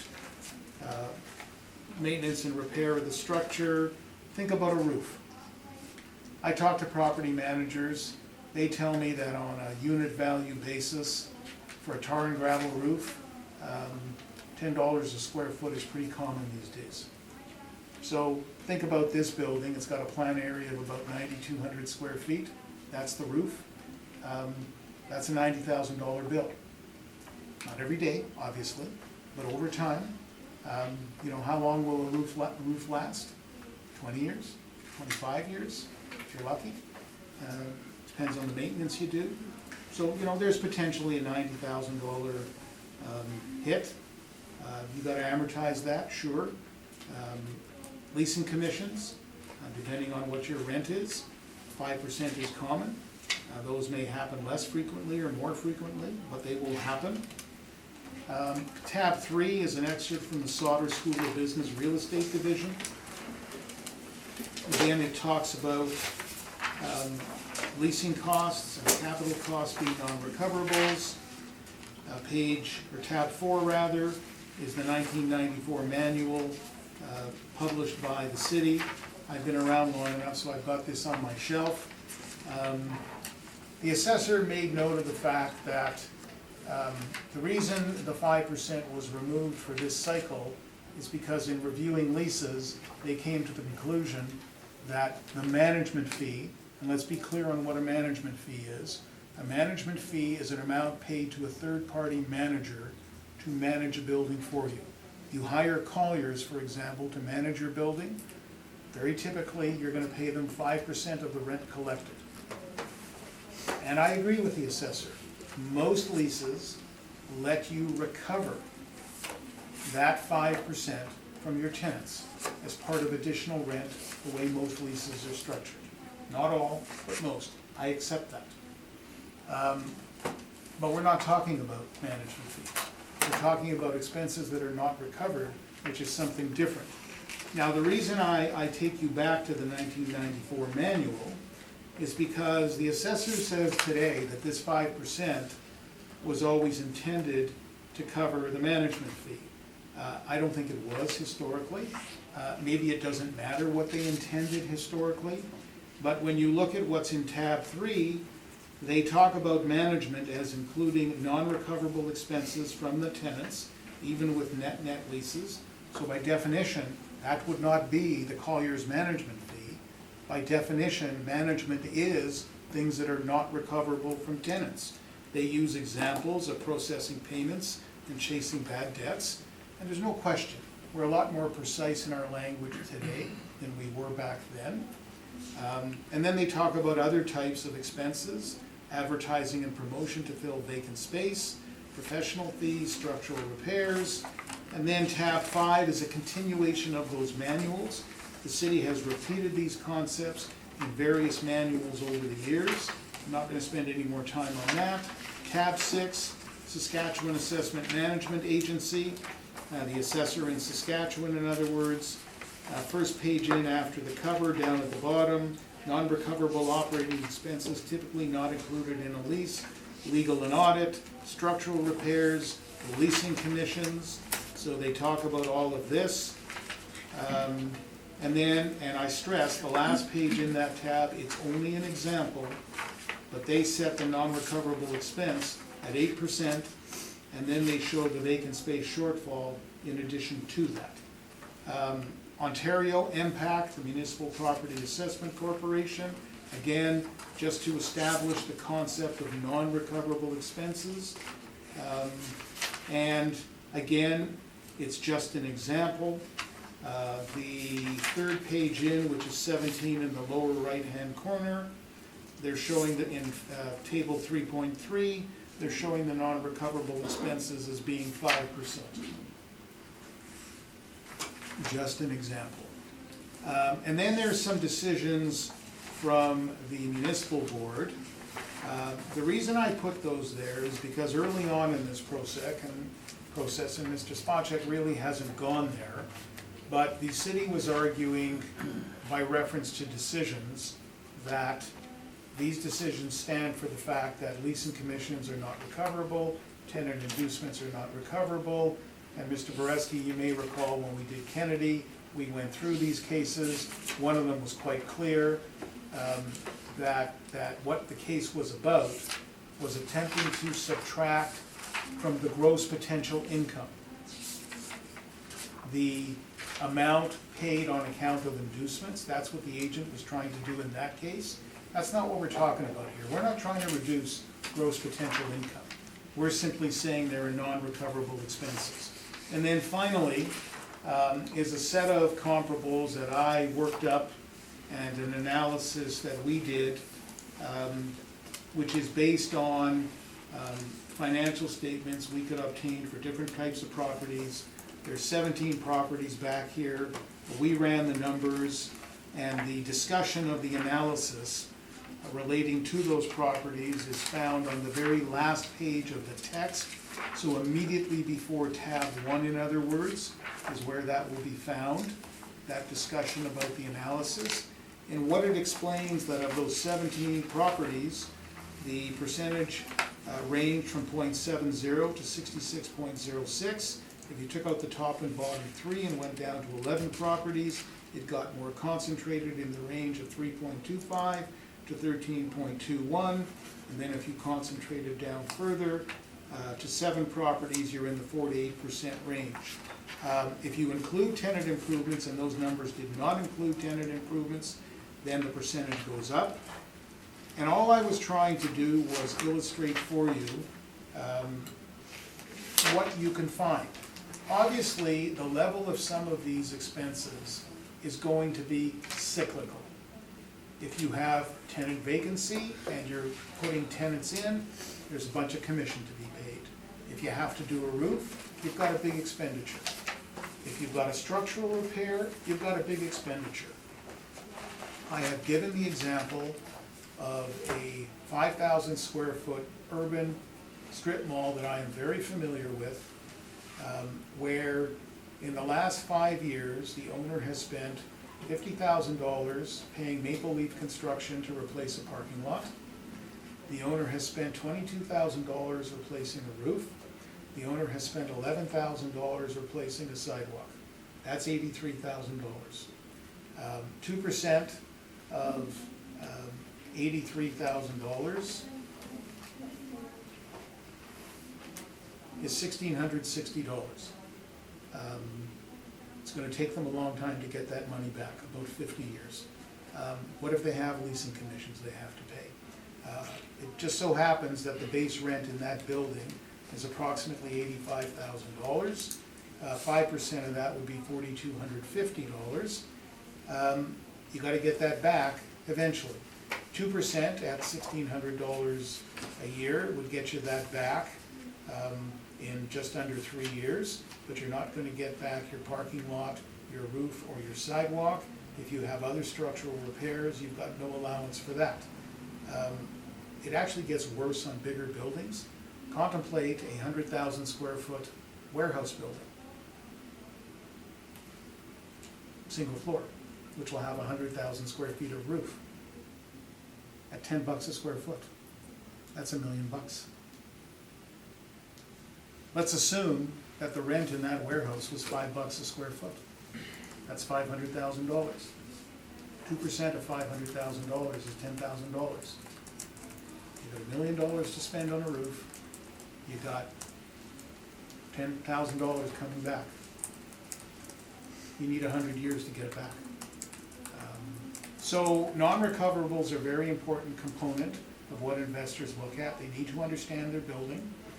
They need to understand what they cannot recover from tenants. And I think in many ways, this issue is not a conceptual issue. It's not about whether an allowance should be made for non-recoverables. The issue now is about the how much. And the how much comes down to the department saying 2% is enough. But I think when you look at the math and you do the examples, and you use some of the examples that we're talking about in this case, 2% doesn't work. So that's really all I'm going to say about the 5%, subject to your questions.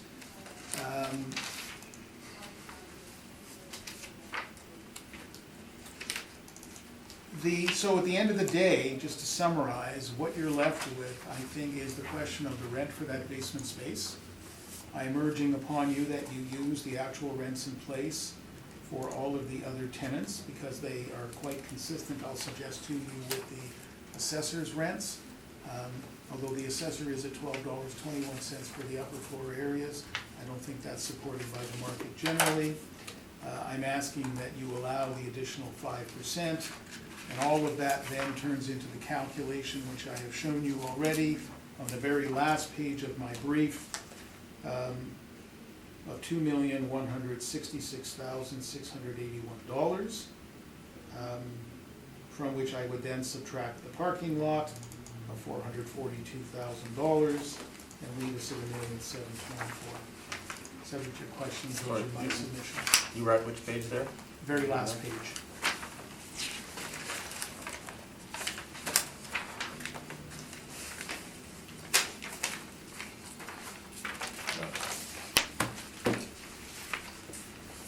Questions? Mr. Professor? Just a couple, we'll keep it quick. Regarding the 5% first, so we can agree that capital costs, the major differences between the different recoverable rates we're showing with my addenda versus your workups are possibly the inclusion of leasing commissions, tenant improvements, and capital costs. So the calculations are done two ways. Leasing commissions are always in. Okay. There's one set where tenant improvements are not included, and that's the one where in the tighter range of the 4 to 8 properties, in the range of the 7 properties, the range is 4 to 8%. There's no TIs in that one. If you use TIs, then of course the percentage comes higher. Absolutely, okay. Right. So if we turn to your page, or your tab 9, Yes, this is just an example, the first one. yep, You've looked at a property for 2016, 2017 years, you've looked at it over 2 years. yep, And you're saying expenses as a percentage of a base rent halfway down, excluding TI, so before tenant improvements, the first year it's 1%, yep, and then the next year it goes up to 6%. correct. Okay, so that's looking at 2 years. So, And then just to finish, then the lower half of the bottom section of the page yeah, is the including, example with the TIs Exactly. included. so then your multi-year average on this one over, so multi-year, 2 years you've looked at is 4%. Has anyone from our office asked for these addresses so we could go through them ourselves and see if we came to the same I number? believe that request has been made. Have we received the addresses to look through them ourselves and compare? Not yet. Okay, alright, thank you. So we can agree that for something like leasing commissions, if you're gonna sign a tenant for a 5, 10, 15, 20, or 25-year lease, it's the cost of getting a lease. It needs to be looked at over the full life of what you're getting, right? So if you're paying $6,000 in leasing commissions for a 15-year lease, you will look at it over 15 years if we were gonna look at it as an expense, correct? I agree with the concept of amortization. Yep. Your example, you Yeah. know, So a the lot of commission these, isn't 6,000 for 15 years. for sure. But leaving that aside, I Yeah. agree with the concept of Just the concept, amortization. thank you. So, for example, if we're looking at a year from 2016 or 2017, looking at that one mailer and expenses being included for, let's say, a $6,000 leasing commission, Yeah. that's gonna increase your non-recoverable expense very much for that 1 year, but then for the next 10 years you look at that mailer, that's not gonna be included. There's It's an not gonna be assumption, captured, there's an right? assumption in your question, Okay, which is that the amount is being fully expensed in the year it's recorded, as Okay, yeah. opposed to being amortized. so I'm saying, My understanding is many property managers will amortize it. okay, but So if it's we're not a looking at a full mailer, expense, for sure, right. and however it's being reported, so if it's being amortized, it doesn't matter, but if it's being reported as a leasing commission for 1 year, then it's looking like a large expense, when if you put it over the 15 years, it's gonna look lower, correct? Right. Right, okay, so the same thing can be said with capital costs, correct? Like if we're redoing a roof and it's costing you $80,000 for the 1 year, like you said, you're gonna do it over 25 years, you're gonna save up for that roof, just like if you did on your house, correct? Right. So looking at 1 year high capital cost is gonna increase your non-recoverable expense for that 1 year, right? And that's why it's good to look over at 3 plus, like look over 3 years. There's no question. Perfect, And perfect, there's- just making sure. And the other observation I'll make to you is that typically a large structural item like a roof is not going to appear in the income and expense statement. Absolutely. Okay, thank you. And for looking at your page, your tab 4, 1994 general reassessment, were we doing multiple regression analysis at that time? I don't want to be flippant, I don't know what you were doing back then, but I will say this. The concept of a non-recoverable expense and getting to net operating income is no different than it is now. Okay, so you, I get your point, thank you.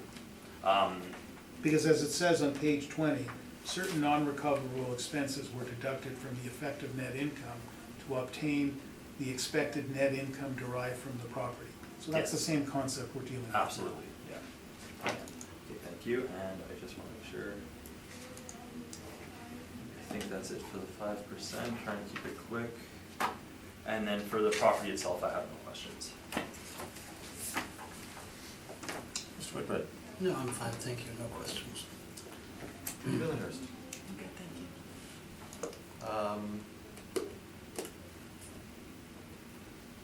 Are you suggesting that one should always look at the actual income and expense statements for a property, and that therefore there might be years in which the non-recoverable expenses is 1%, and sometimes it's 10%, and really depends on what has been happening with the property, but regardless of the fact that there would be that fluctuation, that is what ought to be looked at. Sorry, so, yes, you should always look at the income and expense statements. Yes, you should see what the non-recoverables are. Yes, they may fluctuate considerably from year to year depending on what's happening on the property. But at the end of the day, what you're looking for is a stabilized figure to reflect what will happen over the economic life of the property, because that's what the investor is buying when they buy the anticipated future stream of income. So that's why historically, the assessor, and let's ignore the debate about whether the 5% was non-recoverable or not, forget that for the moment. The assessor acknowledges 2% should be utilized. And I say simply, 2% is not a realistic representation of what will occur over the economic life of a building. It's taking into account the types of expenses we've discussed here today. At another hearing, there was an agent who was maintaining the same argument. And I had a very basic question, and that was, well, if they're non-recoverable expenses, they're not being recovered in the rent. That's why they are coming off essentially the value of the property. The net operating income, which leads to the value. Right.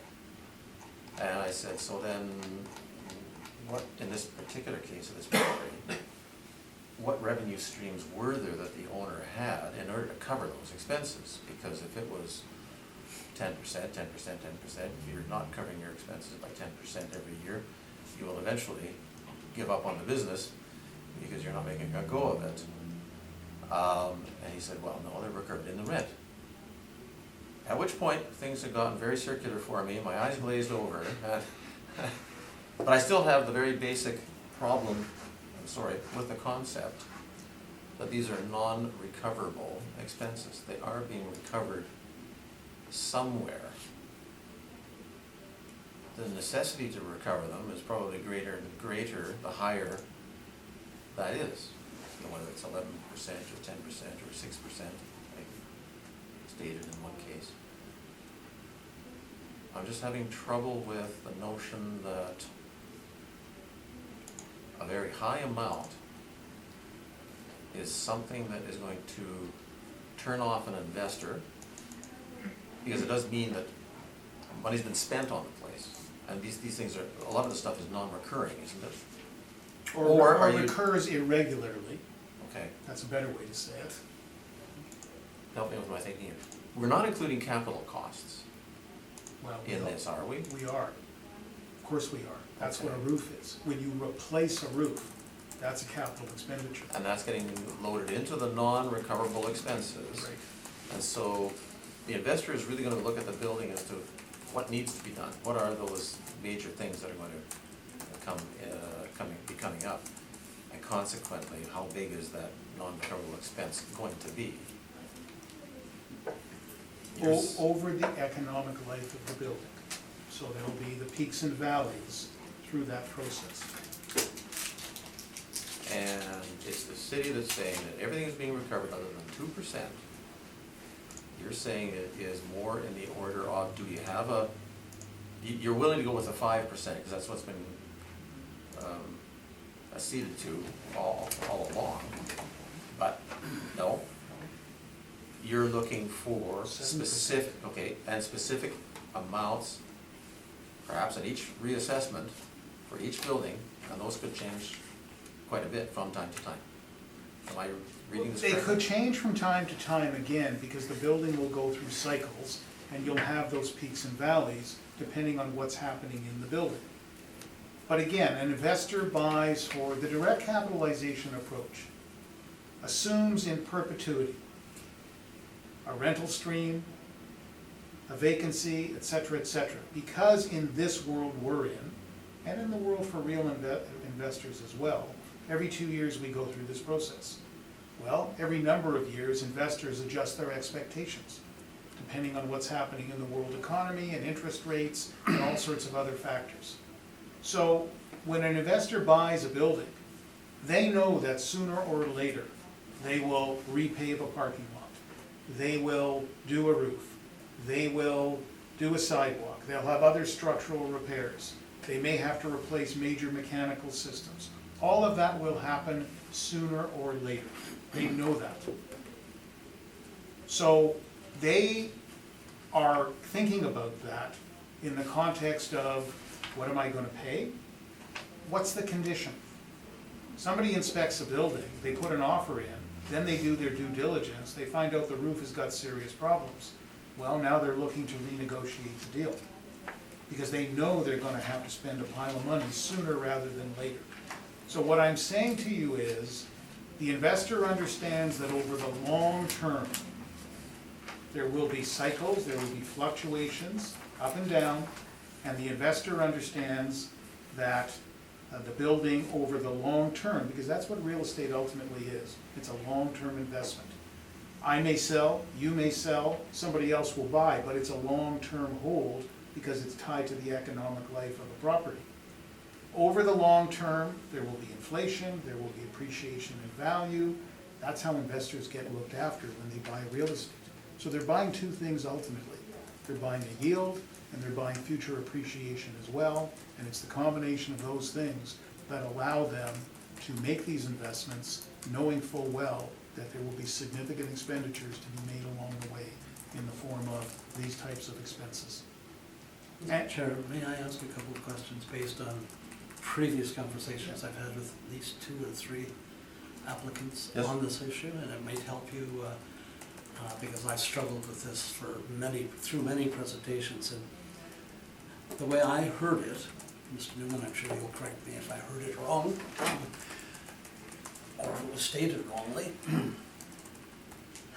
these variations in non-recoverable expenses occur. It's a fact of life.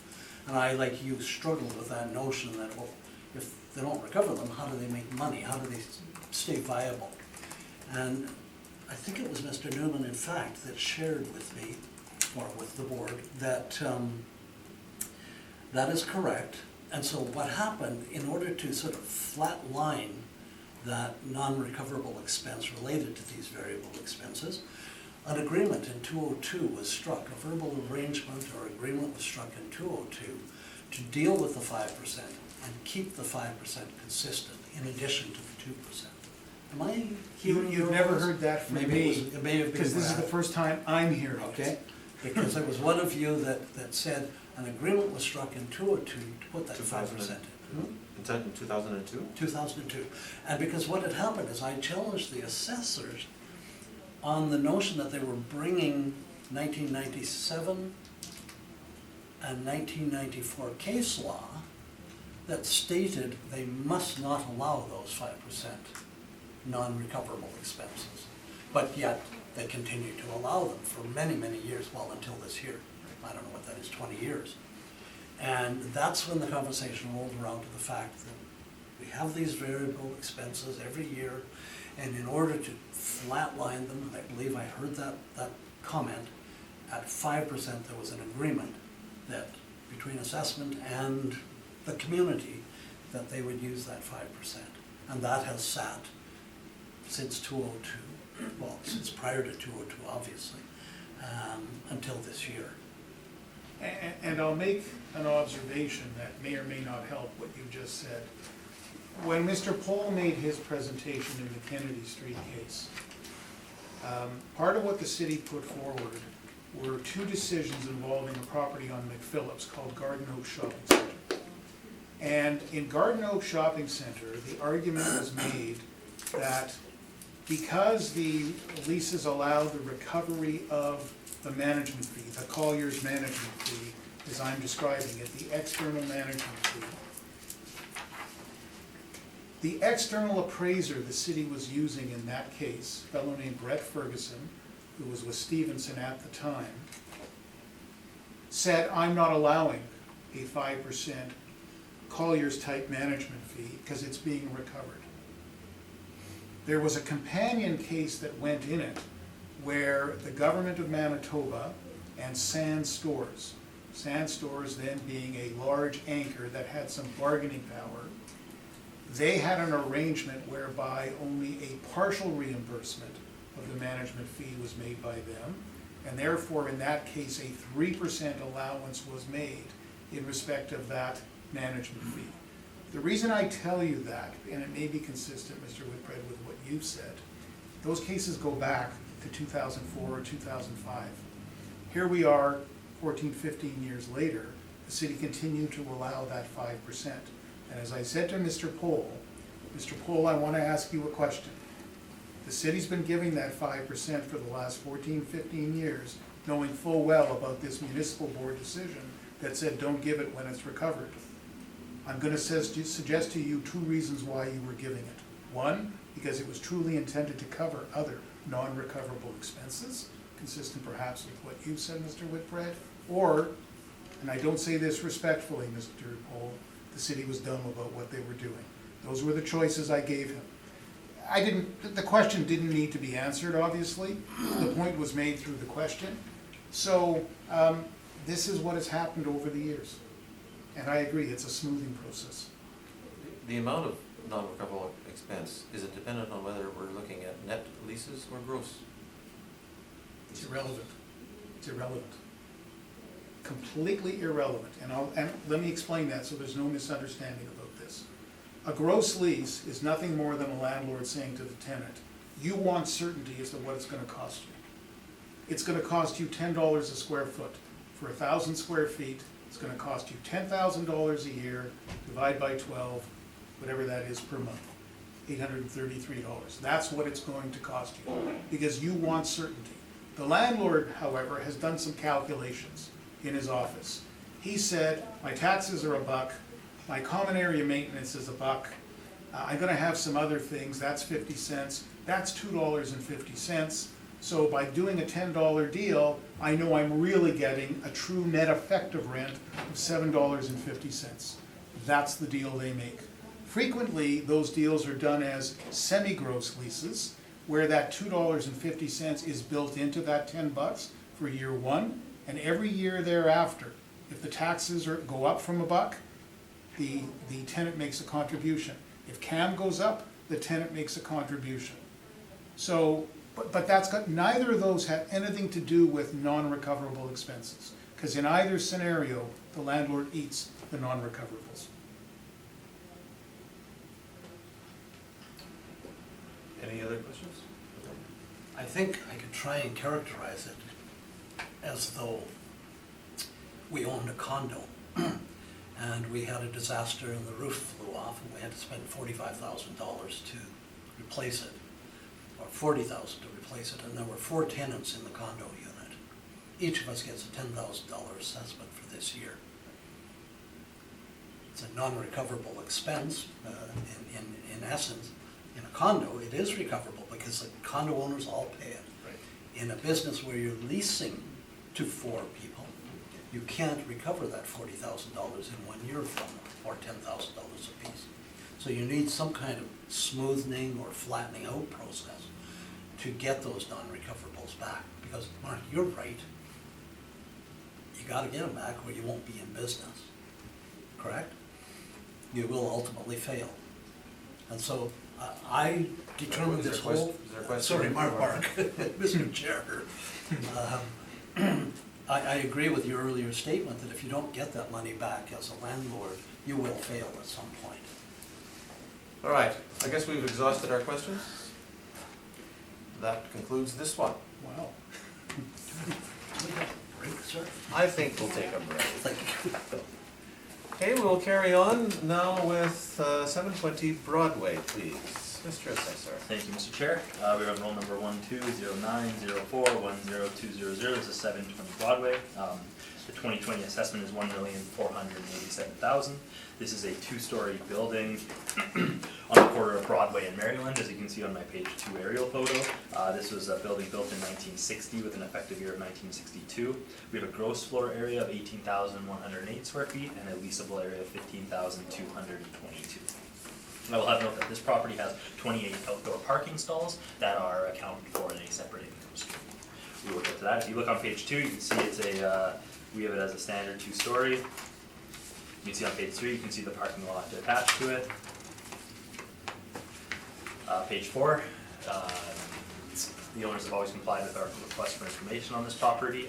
There is a subject lease on the property, but that will be on page 13, and I will point that out as we get there.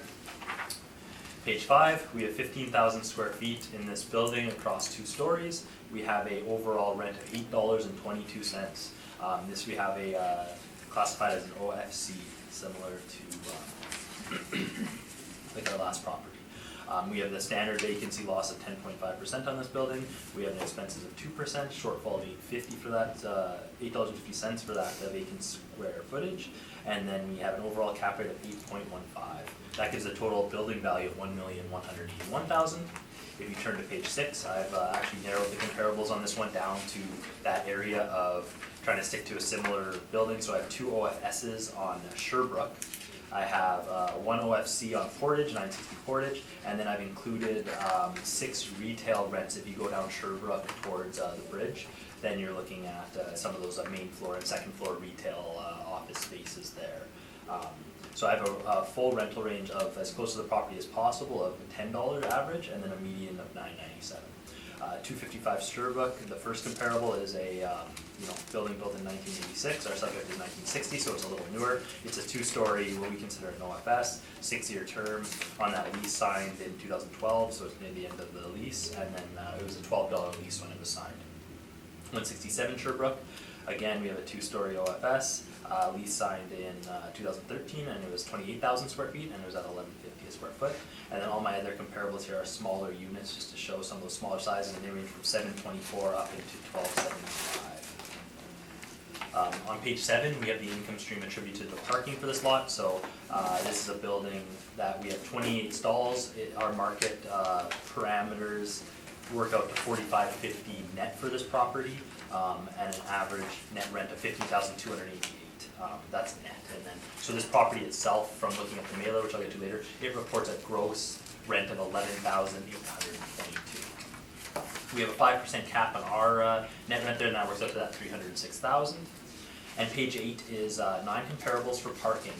I'll have you note these are all standalone lots. Our subject is not a standalone lot; it's behind the building. These properties on Good, I would say the first 5 properties are on Good and Yonge and Maryland Street. Again, slightly closer to the University of Winnipeg, or as a revenue generator? Closer to Demand generator. Demand generator. So we're a little closer to the demand generator our appellant will be talking about is the University of Winnipeg in this area. These stall counts for the first, which I would say the first 5 lots are the closest ones. Once we get down to 7, 8, and 9, those are lots that are off of waterfront near the credit union at the Disraeli there. It's kind of that area. So the first 5 are the most comparable for actual standalone parking lots, and then just to be noted, they're ranging from $50 up into $131. But again, these are standalone parking lots. I would consider them slightly superior in quality. This lot for this location, just kind of getting on the outskirts of where you can keep charging for parking, but it is not a standalone lot, it's just right behind the building there at 28 stalls. So keep that in mind. Page 9 is just the 2 income streams work together. You can see the total value, how we get to that 1.487 million. Page 10, same situation as the first one where we don't have a standard for OFC, but again, this is a 2-story larger one, which is getting close to that OFS title. Probably could be argued that it's very similar to an OFS as well, but Our subject properties at 8.15, our 20th and 80th percentile for OFSs was between 6.2 and 7.3, so we're above the high end of our 80th percentile OFSs, and we're above all the high ends of OFSs for the third-party reporting as well. Page 12, we have the income and expense mailer for this property. So it is, the owner has the full building leased out to a tenant. It suffered from vacancy in the past. Had this last cycle, there was some vacant units in the building, but now there's a one lease in place for the whole property. It signed in 2016, it runs until 2023, all 16,000 square feet, and it's a net rent that works out to $6.44 a square foot for this whole property. They're also reporting 11,822 income for rent on page 12, so it's 30 stalls at $29.95 is what's being reported for rental rate for the actual parking lot. And I believe that is my presentation. Thank you. Questions? Yes. So, you mentioned that historically this building had some vacancy issues, correct? Yes, And you've done this building before, I had correct? a last cycle. And it also had gross leases? At the time, from my memory, yes. Yeah. And in fact, if you look at your page 5, the premise IDs that we see there, that was the structure of the building previously in terms of the tenancies. Yes, multi-tenant. Right, and so what we can see is that there were a lot of small tenants in there, and I'm suggesting that some of them were gross leases. Yes, So now we've got a single tenant in there. absolutely. And because of that, the square footage of the building has increased, and it's gone from the 15,221, it's gone up to 16,000 square feet because Yes. of the removal of some demising walls. You pointed to the rent comparables on page 6 of your brief. Yes, And if I took your notes down correctly, you commented that the Sherbrooke ones, a lot of them are main floor retail? the 88 Sherbrooke, my comparable is 6 to 11, yes. Right. Okay, and I'll have some photos of that, and I'll put them in as part of rebuttal. And these are the same comparables that you use on another one of the later properties. Yes, like, absolutely. 120 Maryland. Yes. Okay. And 960 Portage, that's an elevated 3-story building, correct? 3-story OFC on Portage, yes. Yeah, okay. And then let's talk about the parking revenue. So as you've noted, this, you think used the phrase, it's on the outskirts of where you can charge for parking. Where you have off hours parking. We're Right. getting right to that edge where we start to switch to where our last property was not, right where we don't. Do you think there's any demand for off-hours parking that would utilize this lot? Probably lower than where my comparables are.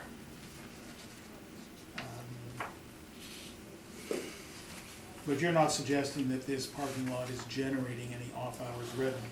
No, It's purely associated with the tenancies? just what's reported from the income and expense. And I don't believe you're suggesting, agree with me, that you're not suggesting that this parking lot could ever sell separate from the I building? am not suggesting it would sell separately. Okay. And the capitalization rate of 5% that's being used, that's the standard rate used for surface lots, certain surface lots outside of the downtown Yes. core area. Yes. And I've heard the parking lot assessor, Ms. Lindsay Warham, say that there's no transactional evidence to base that on. I've never heard it, but Okay.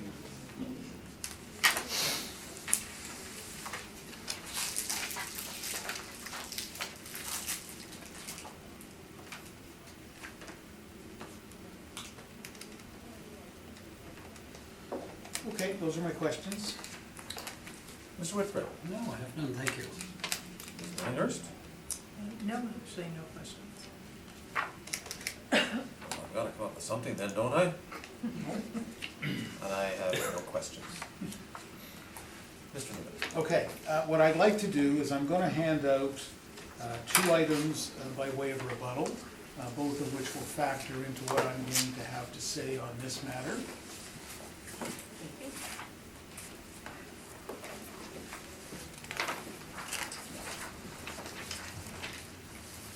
thank you. One of them deals with the parking issue, the other one deals with the rental rates for the comparables the assessor has used, and it's essentially photos of the assessor's comparables. Thanks. So let's just start with the comparables. Let's start with Sherbrooke, because of course that leads to the question of the appropriate rent. And ultimately, we're at $6.45, representing the lease that's been put in place. We think that's a reasonable representation of the market, because it took the building from a chopped up, some gross lease tenant scenario to a single tenant, and because of the efficiencies of removal of demising walls, actually increased the square footage of the building. But what I want to show you and point out is that the east wall of this building, which will not be visible in any of the photos, has no windows. So there are windows on 3 faces of the building, south, west, and north. There's no elevator in the building, so certainly that's going to limit the tenants who can go to the second floor. Barrier-free access is a very critical component these days with properties, and in the absence of it, your tenants are limited, and historically, the square footage rents you get for second floor space tend to be lower because of that. The group of photos I've given you, if I can just turn the pages on those. So the first one is 88 Sherbrooke, and the assessor talked about the fact that his 88 Sherbrooke comps, which were comps 6 through 11, are retail space, and here's a photo of part of it. And I just want to say generally that this part of Sherbrooke, I just want to say generally that this part of Sherbrooke is a bit of what I'll call a commercial hub. There's a lot of retail, there's restaurants, there's cafes, there's a fair bit of activity in that section of Sherbrooke, from Wolseley heading north up to Westminster, and even a titch beyond Westminster.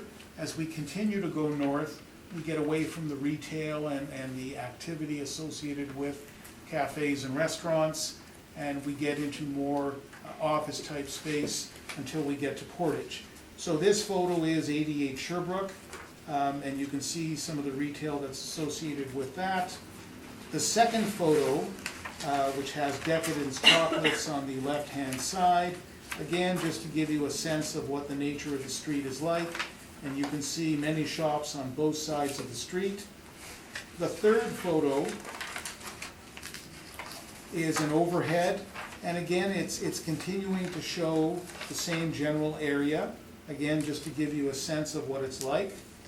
The fourth photo, the Stella's photo, that's 116 Sherbrooke, so it's a little bit further north, but again, just to give you a sense of the activity, there's the restaurant, beside it is the bakery. The next photo, the one that says the prescription shop on it, is 825 Sherbrooke. So now we are across the street from the hospital.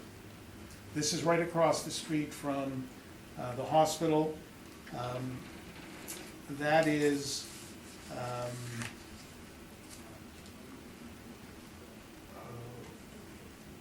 just having a brain cramp with the street there. Where the car is at the corner, but that's the intersection where if you cross into that, you can get into the underground parking beneath the hospital off of Sherbrooke. So this is a building that's populated by a variety of healthcare related tenants, pharmacy on the main floor, and I'll suggest it's a completely different type of property in terms of its location. The next one is 255 Sherbrooke. This is a First Nation related organization that occupies the entirety of the building. Then you've got 167 Sherbrooke, both a street view photo, and then the last one is an overhead view of it, circled in red. And this is a large computer company that occupies this space. And again, in many ways, I think it's much superior space to the subject.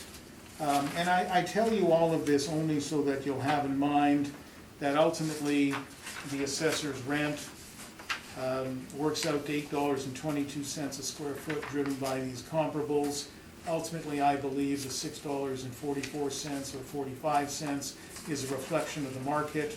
It reflects the experience of the owner with a hodgepodge of smaller tenants over the years, and the ultimate decision to find a tenant, a single tenant, and lease the entirety of the building to them, making the space more efficient and thereby increasing the square footage.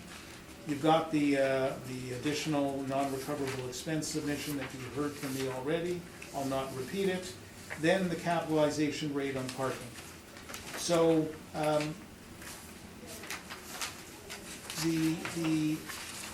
what I have done with the parking revenue, if you look at the very last page of my brief, you see that at the very bottom, a value of $1,079,000. Come up from that is the 8.5 cap, which is agreed to. Come up from that is the $87,992 NOI. Come up from that, other income, parking. So I've included the parking revenue here, but I'm saying to you that it should be capitalized at the same capitalization rate as the building. And the reason I say that to you is because I don't think there is any demand for parking at this location on a standalone basis. And I know the assessor has acknowledged it would be at the outskirts, but what I have done in the second part of the rebuttal material I have given you is I've looked at the assessor's comparables and I've identified where they are, and I've got overhead photos so we can understand exactly what's around them and what is it that's driving their value. So, and the parking rates they can achieve. So looking at the list of comparables, and there's some text that describes what's going on with each of them as well. So the first one found on page 1A is the Good Street comparable. 215 Good Street, immediately south of Portage, directly in line with the University of Winnipeg. So Colony, Good, Balmoral, that's what we're dealing with here. When you come by the Bay Parkade, you cross Memorial Boulevard, and you have a choice. You can continue on to Portage, where Colony comes in to meet Portage, or it might actually be St. Mary's, or alternatively, you can go left and you find yourself on Colony. That's where this parking lot is. But what's also important about this parking lot, look at page 1B, the photo. Those red lines are intended to define for you apartment buildings. This area is packed with apartment buildings, which of course are going to create demand for parking, as will some of the businesses in the area. You can see Colony Square in the, if you're looking at the photo properly, in the bottom right-hand corner of the photo. Again, it's got parking clearly. Then if I go to 435 Yonge, again, 435 Yonge is one building off the University of Winnipeg. If I go to 336 Yonge, 336 Yonge is located immediately across the street from the University of Winnipeg. If I go to Yonge Street, the fourth comparable, again, you can see that that's directly across from the University of Winnipeg. Then at page 4B, I've got an overhead photo just to, and everything that's highlighted in yellow is the University of Winnipeg campus. And it's the field house and the university, the core campus I'll call it, with Balmoral, Spence, and Yonge as the streets, Ellis on the north. So these are that's the demand generator, as I call it, in that area. 308 Maryland, you can see that is one block off of Portage, and That's comparable number 5. And there's a large apartment building, Lyons Manor, probably not a huge demand for parking out of there. But there's also a large commercial building at 333 Maryland, which has government offices in it. So that's the demand generator there. Then when we go to the next one, 285 Victor, that's actually 3 different lots, and they're all in close proximity. There's a large community health and social services building at 755 Portage. One of these lots is directly behind the building. So again, that's the demand generator there. And that's items 6A, B, and C on the overhead excerpts from the assessment website. And then when we get to the golf lots, those are, of course, in a completely different location and more proximate to the Exchange District, of course.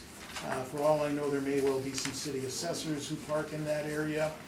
And then, of course, we have 720 Broadway, which is item 10A of the attachments. And you can see that the area around it, certainly immediately to the south and west, is almost exclusively single-family residential. And if you look at 10B, which is a broader photo, or a broader map rather from the assessment site, again, primarily single-family residential, but you start to get into some apartment buildings as well. And then if you look at the overhead photos, 10C and 10D, you can see these are not office buildings at these locations. These are primarily residential. And all of that to say to you simply, there's no independent demand for this parking. No investor is going to pay 5% cap rate for this parking. This parking purely serves the building, and any investor is going to treat them as a package. I've included the income, and I'm suggesting to you that what you should do ultimately, as is reflected on my workup on page 5, last page of my main brief, is you should set the value at $1,079,000. I will indicate that that's an increase from the 2018 value of $936,000. Subject to questions, those are my submissions. Questions? I have no questions. Mr. Whitbread? Nope, no questions. No questions? No questions. Okay, we're rolling now. We are rolling on to 698 Corden Avenue.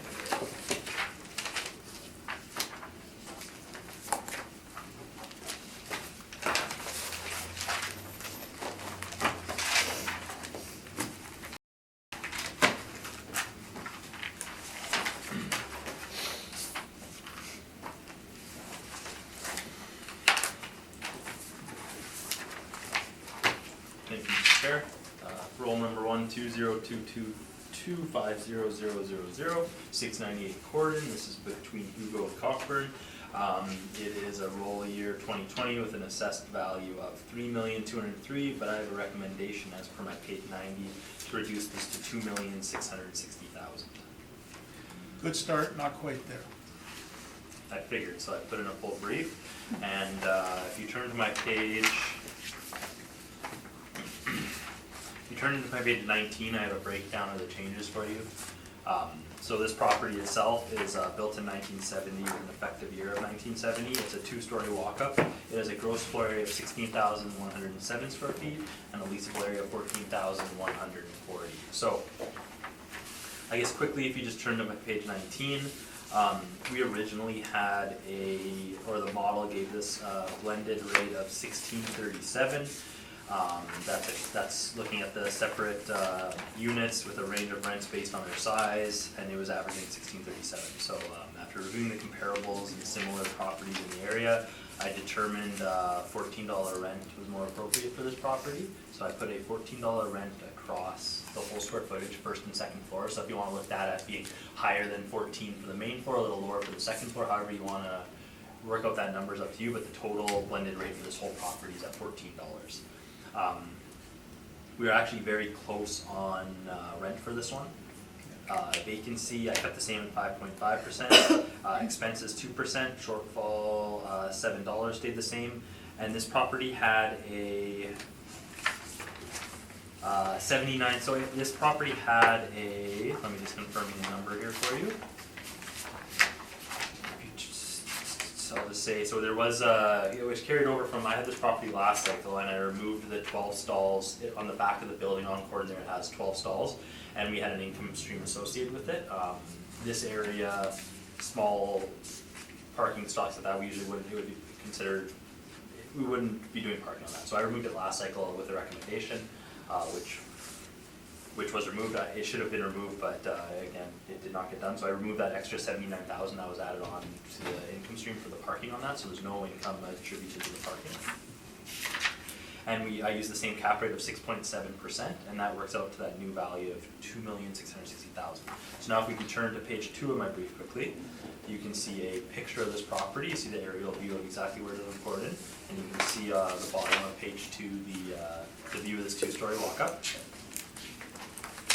You can see page 3, the back of the building and the back lane where that parking I was talking about, which was removed for income purposes.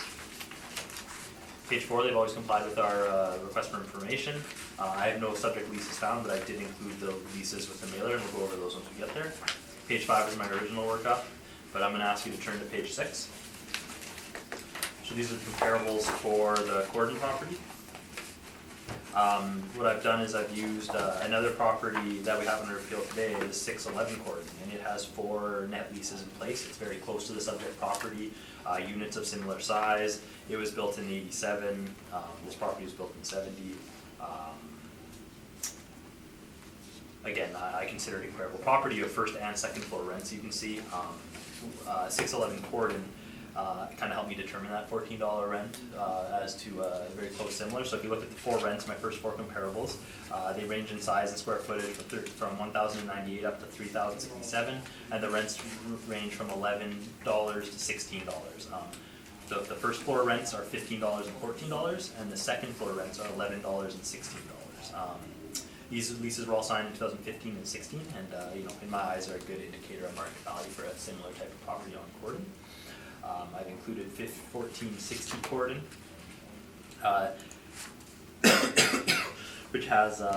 which is built in 52, 4,000 square feet, and it's $11.52 a square foot. 710 Corden is a newer built building on Corden, 2002. It is a 1-story, fully single occupant on it with a net rent of $20.92. So that's above our $14 on the high end, but that's showing what a newer, smaller building on Corden was leasing for at that lease date of 2017. And then once you go farther down, west down Corden, you get to 1700 Corden, which is 7, 8, and 9 comparables. These are all second-story comparables. These leases were signed from 2013 to 2017. You have a small square footage of 800 up until 1,800 square feet, and that's a $14 to $15 range for farther down Corden. But again, second floor rents there. And then I've included 725 and 778, which is again retail, 2 retail units on Corden. So this is similar to what I showed on Sherbrooke. How I added some extra retail just to show you in the area what, I'm not saying it's office space, but this is what main floor retail space. 2 comparables are going for on Corden 725, which is pretty close to our subject property, and that's from $11 to $16. So it works out to an average of $14.48 and a median of $14.25. Page 7 is the parking, which I've removed. Page 9, again, same story on our CAT page, where this is what we consider a suburban office. It's a 2-story. It's one of the ones where we have let me confirm here, a 6.7% cap rate on it. And that falls right in between our 6.2 and 7.3% 20th and 80th percentile of OFS properties across OFS's this cycle. And the CBRE was between 6.5 and 7, and Cushman Mayfield was between 6.25 and 6.75. So our 6.7 is right in between those. Page 11 is the actual mailer included as property. So you can see on page 11, it is a net income that is reported for this property. Page 13, you're seeing the total revenue, what they're recovering. You have the expenses, property taxes. Again, page 14 is the non-recoverables. Page 15, going forward, I'm just gonna go to page 17. So if you turn to page 16 on this property, you can see special instructions. If incentives, inducements are given to the tenant, please indicate the value. So they're saying that this owner spent $50,000 in tenant improvement allowance for their new tenant, NV and Inc., which signed for $17 a square foot as of January 1st, 2017. So the most recent tenant in the building is $17 a square foot with tenant inducement. And then the other tenants that have been in the building for a while, since 2012, 2014, you can see their rental rates in this building are Unit 102 pays $15 a square foot, 103 pays, again, I won't go into depth because we are so close on rent on this one, but again, these are just you can look at the actuals in place for net rents there.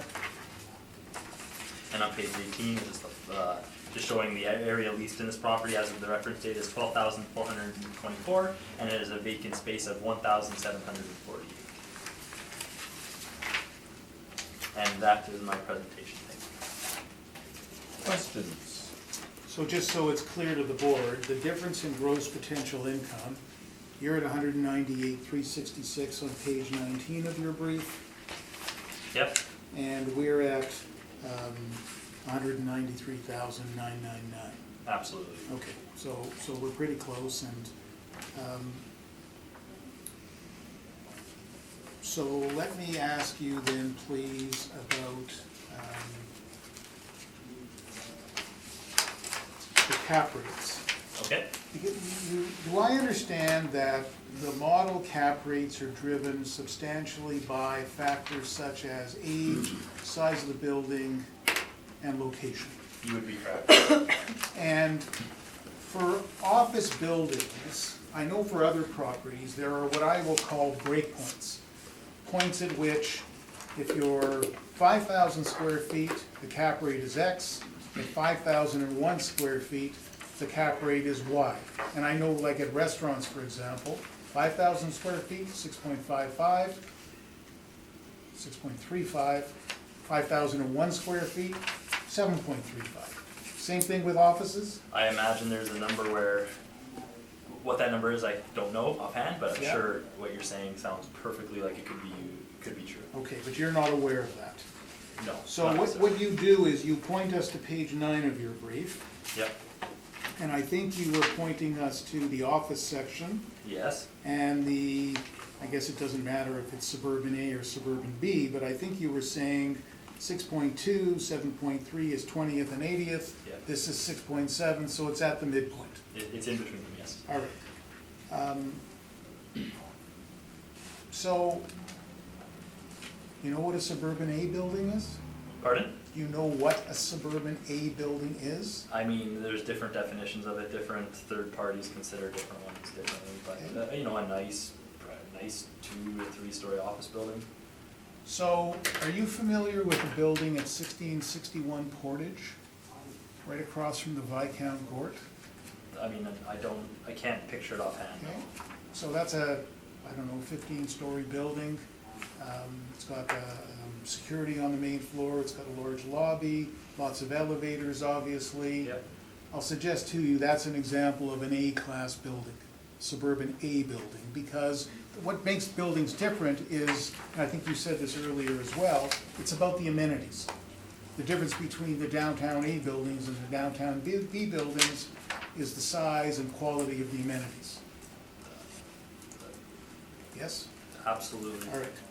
So, this chart tells us that the suburban A and the suburban B, according to the city's investigation, is in that range. Colliers puts it somewhat higher at 6.5 to 7.25. You've heard the concept that the Colliers numbers include closing costs as part of their sale price, so their cap rates will be actually a little bit lower than others would report. I think what I heard from Colliers was that their cap rates are advertising to get you in, Right.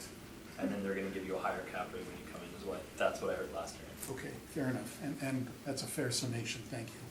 But CBRE is 7 to 7.5, and Cushman Wakefield is 6 3/4 to 7.5. But that assumes, of course, this is a B-class building. In your mind, can a building without an elevator be a B-class building? I mean, if we have to pick between suburban A and suburban B, this building would be a standard OFS suburban B outside of downtown. Okay. So, does the city have definitions for what makes up an A or a B? I don't believe we have listed like a benchmark, like it must be within 10 stories, or it has to be the side. There's just like a common, like, just like when you read any of the third-party cap rate reports, there's a range for OFBs. Usually they're 50,000 to 150,000 square feet with amenities. A Class A is this, and every definition is different between, slightly different between, what do I say, the different parties, right? Like, our definition of an OFS is different than yours, right? So I believe there are differences. But the city doesn't publish this I don't believe there's a information list that you anywhere. can look at saying, No. like, again, it's, if I have to put a 2-story building on the roll on Corden, just at first look, I'm gonna call it an OFS. And does the model assign the cap rate to this, or do you? The model does, yes. So whatever parameters are in the model, somehow this is falling into the parameters that assign a 6.7 to this building. Exactly, based on, like you said, the year, age, size, location, you know, those are the standard reasons. Okay. I think those are my questions. Mr. Whitford? No, I have no questions. Thanks. Any questions? Starting to feel bad. No questions. So, I think ultimately there are 3 issues for you to decide in this case.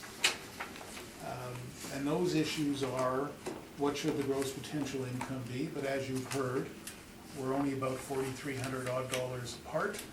The real difference between us, I think, is a little bit of function of the second floor space. I think second floor space in buildings of this type is harder to rent. The pool of tenants isn't as big, no elevator, the barrier-free access issues. But that kind of issue also creates an issue in terms of the risk profile of the building. If you're an investor and you know that there's a group of tenants who will not take second floor space, that I'm going to suggest increases your risk somewhat. So one issue for you to decide is gross potential income. The second is the applicability of the additional non-recoverable item, and my workup allows for a full 7%. And then the last item is the capitalization rate. You can see on my page 7 that I've utilized a 7.5% capitalization rate. So let's talk about why. If we go to page 2 of the text of my brief, I've got a section dealing with capitalization rate. I make reference to the fact that 183 Kennedy, 9,300 square foot building, classified by the city as OFS, just off the corner of Kennedy and St. Mary's, directly across the street from 444 St. Mary. It got a 6.7% capitalization rate, which seems kind of strange because the A-class buildings generally are in the 6 or 6.25 range. The B-class buildings are 6.75%, downtown B buildings. And let's understand that downtown B buildings include buildings with hundreds of thousands of square feet, with large elevator lobbies, with security desks, with some amenities sometimes on the main floor lobby. 444 St. Mary, for example, has the Pony Corral restaurant that's in part in the main floor lobby. So, you look at a building like this, certainly it's got no profile, it's got no visibility, it's got no amenities, the elevator, the access to the second floor. You're not getting government, national, or institutional tenants. You're going to get shorter term leases, which is going to limit your growth potential on your future rents. Your tenant strength is not going to necessarily be overly strong. It'll be smaller local businesses, and you've got on-site limited parking.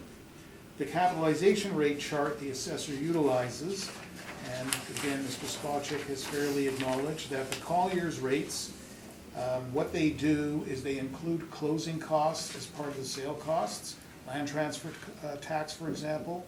That has the effect of increasing the sale price, And with the same net operating income, that has the effect of decreasing the capitalization rate. And as Mr. Spacek has properly noted, it's a form of advertising. They want you to believe that your property is going to sell for more. I don't say that's a bad thing for them to want you to believe that, but that's the reality of their capitalization rates. Their methodology of calculating is different. When you look at CBRE, when you look at Cushman, even when you look at Colliers, you're getting a higher range. You're getting 7 to 7.5 on CBRE and 6 3/4 to 7.5. So a suburban A building is 1661 Portage, as I've described to you. There's another building located at the corner of Wellington and King Edward, Route 90 heading south, in other words. There's a complex there that includes what used to be the Radisson is now the Hilton Hotel, but there's an office building as part of it. That office building, in their own advertising material, is described as a B-class building. What we are dealing with here is certainly not a B-class building.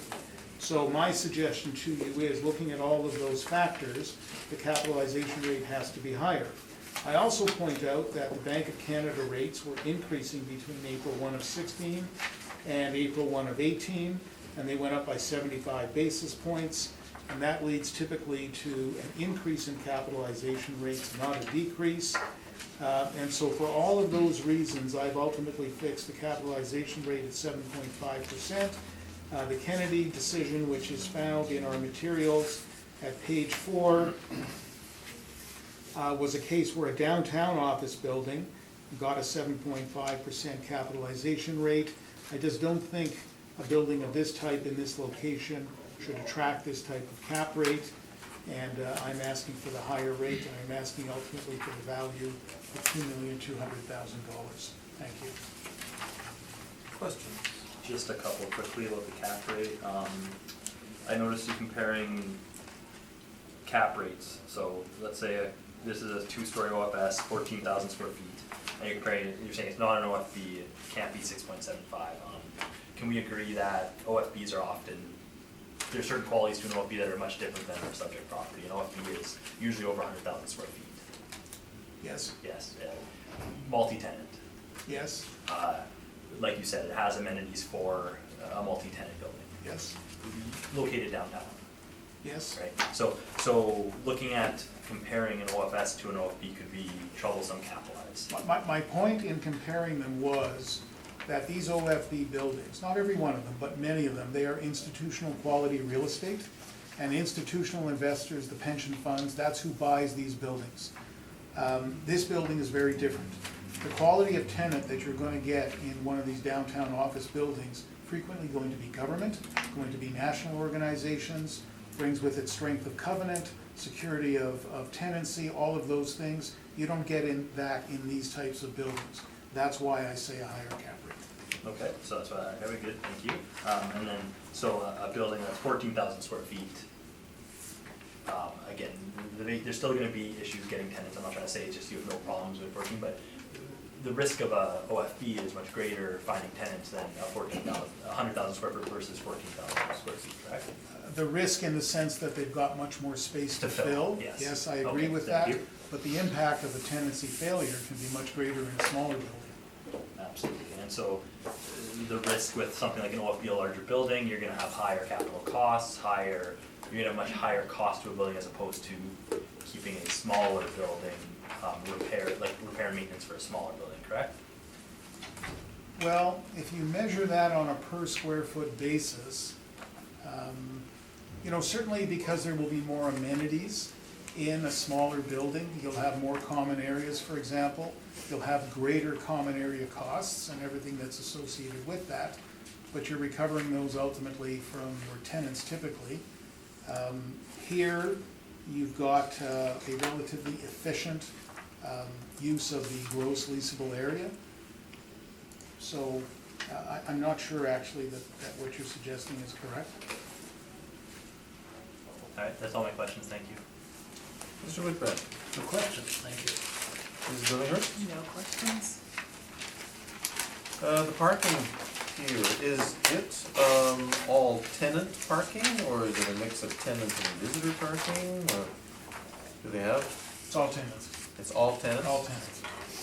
So whoever comes to the building, does anybody come to the building other than the people that work there? Yeah, there's offices there. So they look for parking on the street? Right, then? typically, yeah. Okay. Thank you, that's all. I just have to, renew my parking. You remember that? Uh, Try to do it. Will work.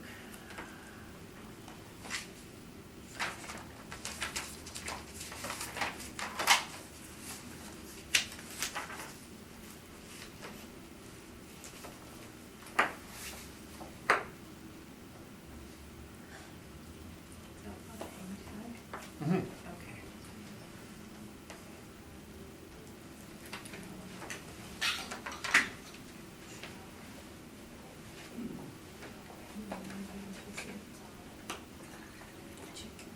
Um, no, I'm back in the concert hall. Oh, Yeah, 5 minutes. okay, sorry. Okay, we will proceed with 611 Corydon Avenue. Mr. Assessor. Thank you, Mr. Chair. We're looking at roll number 12021796500611 Corydon Avenue between Daly and Nassau. This is just down the street from our last property. We have a 2020 assessment of $1,647,000. This is again a very similar type of property. It's a two-story walk-up built in 1987. It has a gross floor area of 10,868 square feet and a leasable area of 8,701. If you turn to page 2, you can see exactly where this is on Corydon. You can see the front picture of it, bottom of page 2. Similar two-story walk-up. You can see the parking in the back on page 3. Page 4, all requests for information have been complied with, no subject sale history, and the subject leases again are net on this property and they're on page 16, but I'll go over those as we get there. Page 5 is the income workup for this property. We have 8,701 square feet and a blended rate of $14.11, very close to that $14 I used on the last property, as I find them very similar. This is considered again an OFS. We have the 5.5% vacancy, 2% expenses, $7 shortfall, and we have that cap rate of 6.7% again. Page 6, I've used the same comparables except I've switched out the 611 Corydon. I've included our last property as comparables. Again, those are 3 net leases in place, first and second floor leases. The first 3 comparables there are our last property. They're ranging from $10 to $17. Again, I'm not going to go over those next comparables as we went over them last time, and they're very similar. Page 8, again, cap rate, exact same story as last time. Page 10 is the mailer, just to show the net leases are reported to the city. If you turn to page 16, you'll see the same comparables that I used on the last, within that last property we had, I used these comparables. So again, you can see the first floor units are ranging from $13.50 to $15 a square foot. And you can see the second floor unit is leasing for $11 a square foot. You can see on the last page, page 17, that the area lease is 8,700 and there's 0 vacant space in this building. That is my presentation. If you have any questions, please let me know. Mr. Newman. So again, without wanting to belabor it in terms of the cap rate, again, it would be the same thing, the midpoint between the 6.2 and the 7.3. I agree. So the differences are this: your gross potential income is $122,783, and the appellant is at $115,546. So, Yes. you know, approximately $7,000 apart there. Difference in capitalization rate, difference in the 5%. Your comps on page 6. 2 of them are from, or actually 3 of them are from 698 Corydon, as you've noted. Yes. 1700 Corydon, that's the Corydon Village Shopping Center, Yes. correct? Yes. But the tenancies you've listed there are from the office building that's beside it, Yes. which has got the Royal Bank of Canada as a tenant, From my memory, yes. and some doctor's offices. Preliminary, yes. Right, okay.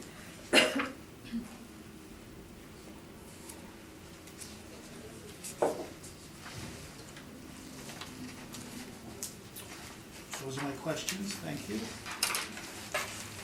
Mr. Whitbread, Nothing, thank you. Ms. Billinghurst? No questions? Sorry, just on the 1700 Corydon, what streets is that between, or? I believe it's just, it's like pretty much the corner of, what's the one that runs from Corydon Academy, it starts with a B. It's just before, It's, before Route 90, but well, yeah, like a couple blocks. the boundary street to the west is Lanark. Lanark. Oh, Lanark and run Yeah. through there, oh, that's, That's oh, the right, Royal yes. Bank, yeah, Yeah, yeah. yeah. Okay, Bernstein's Wow. Deli is in yeah, there. okay, all you had to say was Bernstein. Yeah. Okay, all right, I understand, thank you. Mr. Newman? So, I guess many of the same issues. And if I can just flip the tabs in my brief for a moment. Tab 1 is the calculation of the assessment. Tab 2 was the rent roll and financial statement.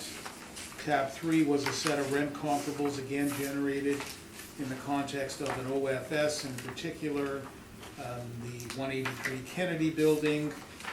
Tab 4 is the decision on 183 Kennedy, again an OFS, where the cap rate was proposed, I believe at 6.7 and settled by the board at 7.5. Tab 5 is a collection of material relating to capitalization rate, which includes excerpts from the evidence of Don White, a broker at Colliers, who gave evidence at the municipal board about how Colliers calculates the cap rates, which we've spoken about earlier. At the end of the day, if you look at my tab 6, that's my workup. You can see that, as I noted earlier with the assessor, the gross potential income that we've used is $115,000. That's primarily because of the difference in rental rates. You can see the rental rates that are in place, they vary, but I think the variance is consistent with some of the other variants we've seen. Again, no elevator in this building. The 5% additional non-recoverable that we've spoken about. And then the cap rate, which I've again set at 7.5% for the reasons articulated earlier. It's the quality of the investment.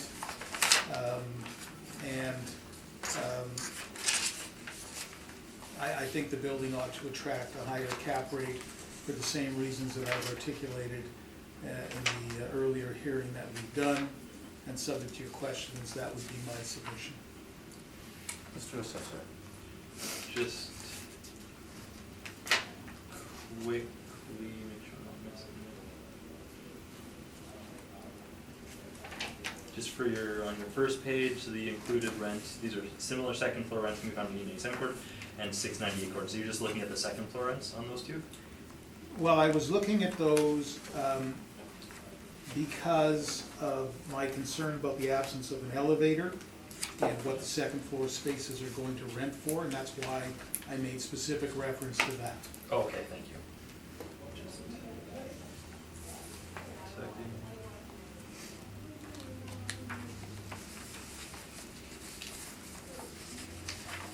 So you're using the, and just to confirm, you're using actual rents in place for this property? That's correct. And then are you using, or you're using our model vacancy for this property? Correct.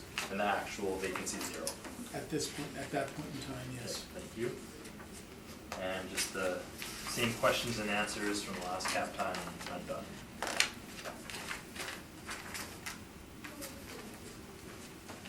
Mr. Whitbread? No questions, thank you. No questions.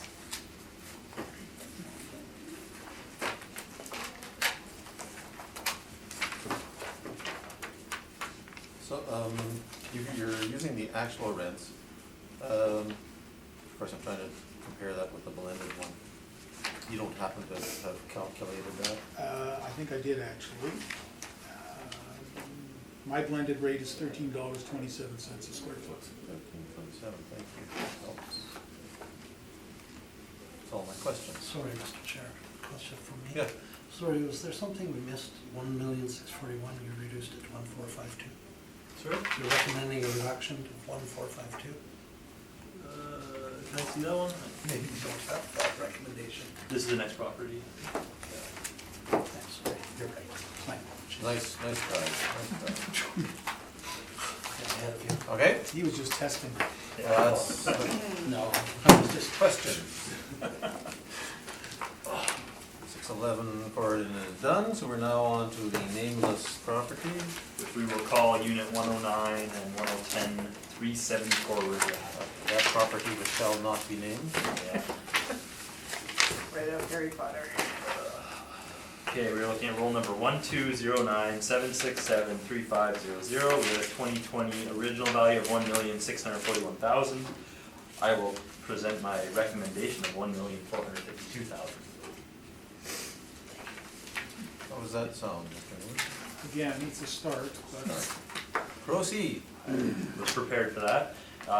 This is so again, you asked where it was. This is right on River Avenue. It's a condominium unit. How many units, I don't know, but if you look at page 2, it's a large condo unit, residential, and it has some main floor units that are, at least there's 2 units in the building. I know of these 2 units under one roll number that are used as commercial. So what happened with this one, as a bit of a history, is I had it last cycle.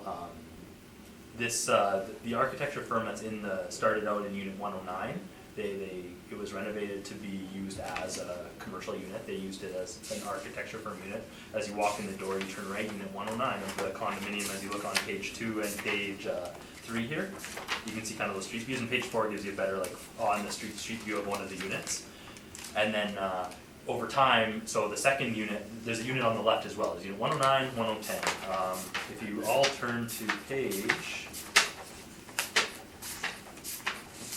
because it is a little confusing, so maybe I'll clarify right now. You turn to page 17. You can see as you walk into this, the condominium building, there's 2 units, one to the left, one to the right. You have Unit 109 and 110.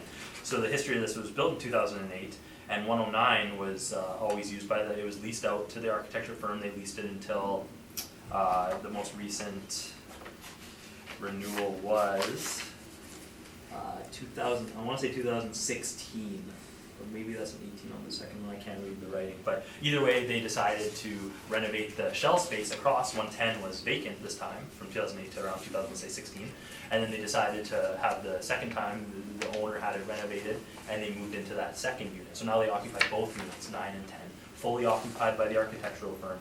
So that's where you get that 6,590 square feet on the first page. That is created by 2 units of 3,295 square feet each. These units are, you walk in, they have half of it as a second story mezz space, that is office square footage. I've included floor plans so you can see, but this is a 2008 build, and then where the second unit was recently renovated for them to occupy it with the newest lease as well. So I will get to that with the lease in place, but my recommendation to reduce, if you turn to page 20 now, just to give you an idea where that comes from, is the original markup. The original workup had $18.03 a square foot. Again, this is a newer unit, smaller square footage. It's driving that higher rent of $18.03. When I compared it to OFS's around the city, and also its location and its its situation as being a main floor of a condominium building as opposed to a regular standalone OFS, and the rents being attained in place, I determined that $16 was a better representation of market value for a property like this. So I changed it from that $18 to $16. I followed the same vacancy rate of $5.5%, same expenses, same shortfall, and then our model generated cap rate for this property was 6.55%, which again, we have this considered as an OFS, so it's drawing those from OFS parameters, like we've looked at in the last 2 properties. So if you can all turn to page 7. What I've included is a large list. It's actually page 7 and 8. So what we have is 65 leases in place from OFSs ranging in ages, ranging around the city, but we're trying to show, what I'm trying to show here is a market of OFS rents. And you can see, you know, these are on the, what I consider the smaller side of OFSs, so there's smaller units ranging from, you know, as small as, let's say, 700 square feet up to that 5,000-6,000, but you can look, a lot of the units are in that 1,000 to 4,000 range, which is, again, very similar to our subject property.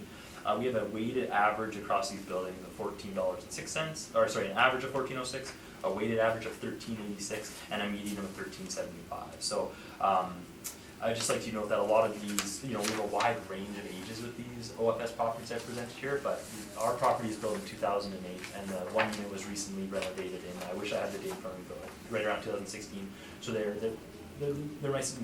nicer and newer than most of our comparables on this sheet. And that's why you get that jump up from a $14 average to what I'm presenting as $16 for market value for this property. Again, if you turn to page 10, that's our capitalization rates. Due to the newer age of this building, we're drawing a lower capitalization than that 6.7% of the OFS, and we're drawing a 6.55% on this property. So the newer age is one of the main factors in having a lower cap rate than, say, a building built in 1970 that you're just looking at recorded. You know, similar square footage. It's also under, let's say, 5,000, as Mr. Newman said before, where there's that, you know, it's actually above 5,000. So I don't know if it was below, and there's always that, what we call the break point, where, you know, it's changing there. But I believe the lower cap rate on this one is mainly attributed to its newer effective age. If you turn to page 12, we have the owner reporting the net rent for this property. So all 6,590 square feet is a net rent. If you turn to page 14, you can see they're pulling in base rent, $103,725 at the top. That works out to, if you look to page 18, they filled out both lines. You can see unit 109 and 1010 being leased out from, I wish I had a clearer picture, but I believe it's a 10-year lease from, we'll say 16 to 26 was when it was signed. And each unit is being, the total rental, the net rent for this building is $15.49. So I use that $16 as market. The actual rent in place signed 16 is $15.49. So if we were looking at a reference date of April 1st, 2018, some appreciation from $15.49 to $16 is very reasonable within my eyes for a net rent for this property. So page 17 is just that overview of the two units, so you have a better idea of understanding how those two units are. And I just included the floor plans on page 18 and page 19 from the permits. You can see the main floor and second floor store plans. You can see the stairs in the middle that go up to that second story mezz, which is included in the square feet. And if you have any questions to clarify that, please let me know. That is my presentation. Thank you. Mr. Newman? So the differences are on the gross potential income, we're $3,295 difference, 50 cents a square foot. I agree. Okay. 5% issue again, and then the capitalization rate, you're at 6.55%. And it's your belief, but I believe you're not certain, it's your belief that the reason this OFS is getting a 6.55 compared to the last one, is it a function of size, is it a function of age? You think it's age? Compared to our last one, yes. Yes, the 2008 build is gonna have within our model, a lower cap rate than 1960 or 1987. Okay.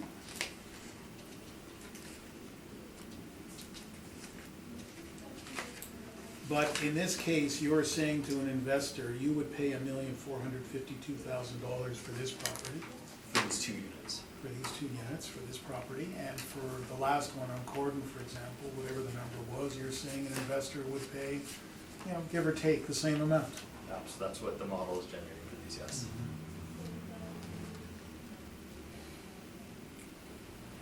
But from the investor's perspective, in both cases, he's got an office building on, not in the downtown core. He's got smaller space, so he's gonna get smaller tenants.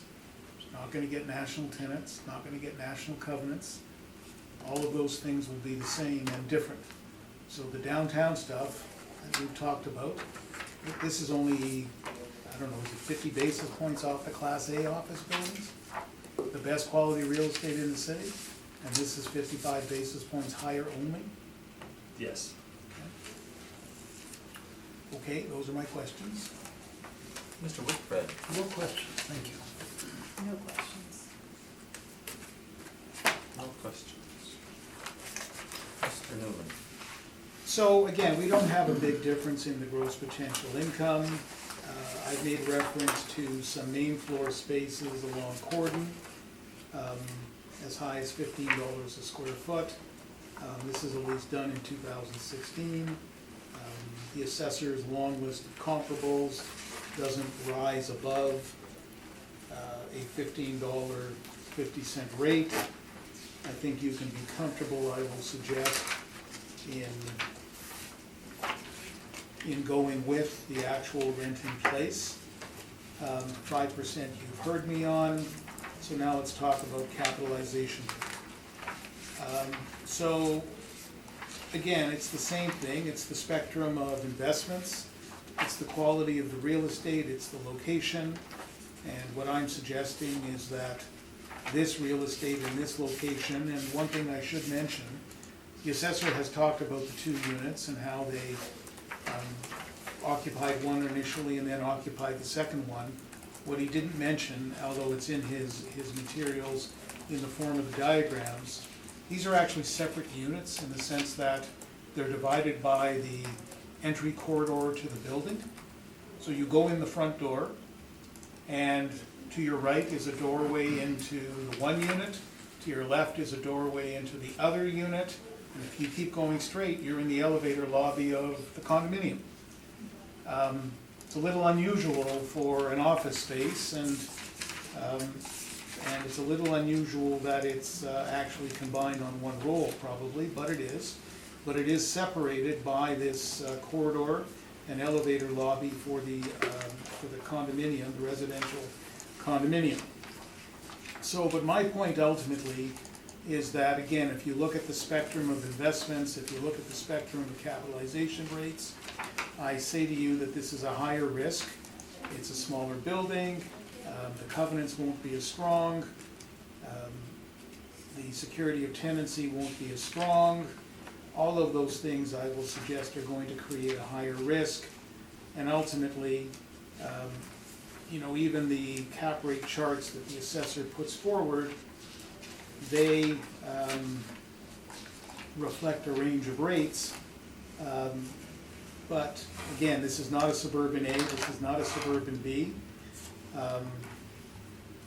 CBRE 7 to 7.5, even on the Bs, but this is not a B, so it's higher than a lower in quality rather than a B, and should attract a higher capitalization rate. And ultimately, I've selected a capitalization rate of 7.5%, and I'm ultimately suggesting a value of $1,163,000 for this property. The 2018 was $990,000. Thank you. Mr. Assessor. Really quickly, just for the cap rates there, just what you were saying at the end, when you're looking at something like Collier, CBR, Cushman Wakefield, I think it was stated before, but for those cap rates determined, they're usually looking at larger investment grade properties, right? Like larger square footages. Frequently, yes. That's where those are coming. So Yeah. it might be tough to just put a smaller property like this in the same cap talks, let's say, as the investment properties reported by the third parties. Well, and indeed, that's part of what I've been saying. My view is because the quality of the real estate and the quality of the investment, because of the strength of the covenant, isn't as good, it needs a higher cap rate. Okay. So if the investment stuff gets that range of cap rates, this one should be higher. And you're using the actual rent in place, but you're using the market vacancy. Yes. And this is a 10-year lease on this property, so it'll have no vacancy over the next 10 years, correct? Subject to failure of the tenant, yes. Absolutely. Okay, that's all my questions. So thank you. Mr. Whitbread. No, thank you. No questions. Just about the sort of accessibility for people coming and going from this spot. If it's got an office use at this point, if it was office or retail, is this a good spot for a business like that when it comes to people coming and going from it? So I've actually parked, or attempted to park, in front of this building. As you can imagine, having driven downriver, it is a very busy street in terms of people parked. There's lots of apartment buildings there. lots of residential, so there's always lots of cars parked on the street. It's difficult to find a place to park. You have to get lucky, you may have to go to one of the side streets. I would say to you, it's not a good place for retail, so I don't think that would be an alternate use. Does it work from an office perspective? I think if you don't have a lot of people coming and going, if you had a lot of people coming and going, they would probably get frustrated with the difficulty in finding a parking spot. But, it is what it is, it works, it's just a question of what's the investment risk. And do they have parking assigned to these units that would be similar to what all the residential Yes, units would have, which is relatively limited then? yes. That's all, thank you. And then down to 709 Portage Avenue. Alright, we're at roll number 13040877000 709 Portage Avenue. We have a 2020 assessment of $7,796,000. I am making recommendation to reduce the 2020 assessment from $7,796,000 to $7,325,000. This is a result of removing 471,000 parking lot directly north, which I'll show you on page 2, but this property has already been withdrawn, so that value is finalized for that parking lot. And the size of this parking, with the amount of parking it requires as per the bylaw, it's very close into the size of that parking lot. There is also a lease in place for the tenants to have access to that parking lot, that parking reserve. So again, in my eyes, that makes it absolutely one economic unit, and it's fulfilled by the requirement, staying consistent. So I'm okay with reducing that from the total value to for aside of the other issues in this property. So And is this close but no cigar? Well, the removal of the parking lot is fine, but that doesn't touch the value of the yeah, building. exactly. Okay. Yeah, I'm just saying go forward with that. Numbers of stories on this property is 5. It was built in 1978, but it has an effective years built of 1986. We have a gross floor area of 62,777 with a leasable area of 58,400. If you look at my page 2, this is a building right along Portage that houses New Direction. It is fully leased to New Direction. They actually are the single tenant in this whole building. There was a tenant fit up done before they moved in. I walked through this building after it was done, and yeah, they occupy all the space on the floor. It's every floor has it's a mix of office space with big rooms where they have sewing machines on some floor. There's activities. It's a well put together office building in Portage. If you look at page 5, you can see our income stream for this property. So we have 58,400 square feet separated by 5 floors of space, and it works out to a blended rate of $12.66. This is a OFC office building, so similar to the one we looked at first at Portage. We have, following those same parameters, 10.5% vacancy, 2% expenses, a 7.65 overall capitalization rate, and that's a total value of $7,796,000, but again, minus that parking on the front page gives you the total value I'm recommending. You can see on page 6, I'm using the same list of OFCs. Again, these are, the ones I've listed are a lot smaller portions of OFCs. We have kind of 2 larger square footage units. If you look at parcel number 24, which is 136 Market Avenue 2, it was built in 1905. It's an 8-story. It has a 15-year lease signed for 39,000 square feet at 1525, which is above our subject property in the exchange. And then we also have 22,000 square feet of 260 Portage. That is being leased for $12 a square foot. But across all of our OFCs, as we said today, we have a weighted average, or an average of 1143, weighted average of 1214, a median of 1150. Again, if you turn to page 8, there's our capitalization rate sheet that I've went over numerous times. And then if you turn to page 10, we have the income and expense mailer for this property. So again, the owner has a net rent in this building for all of the full square footage, as you can see on page 10. And if you turn to page 11, the actual lease in place, so it was signed in 2015. It's a 15-year lease that ends in 2030. They have all the square footage at what works out to $11.50 a square foot. So there are step-ups going forward. It's part of that 15-year lease, but right now, as of the reference date, it's at $11.50, and our model rent for this building is $12.66, just to give you an idea of that difference. So if you have any questions on this property, please let me know. Mr. Newman? page 5, Yes, so as you've noted, your blended rate is $12.66 a square foot. yes. There's not a lot of difference actually between the rates for, I gather these are done by floors? Yes, that's what it looks like. The most expensive, the highest one is most likely the first floor, but usually when the rates, but I guess it's more based on size. I couldn't tell you, I didn't look which one is which floor. Okay. So this 179 square feet is what the lease reports.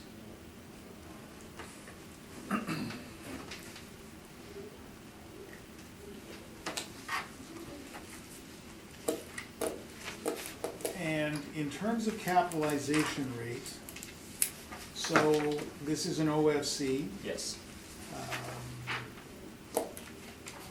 Some buildings further along Portage that we've been talking about, 570 Portage, for example. That's an OFC, but it gets an 8.15, correct? correct. You may or may not know, 471 Portage,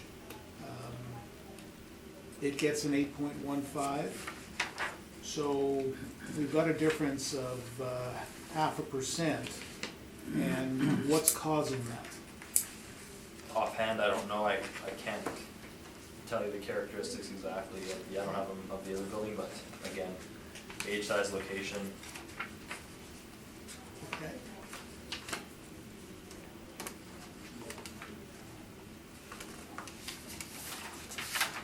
Okay, those are my questions, thank you.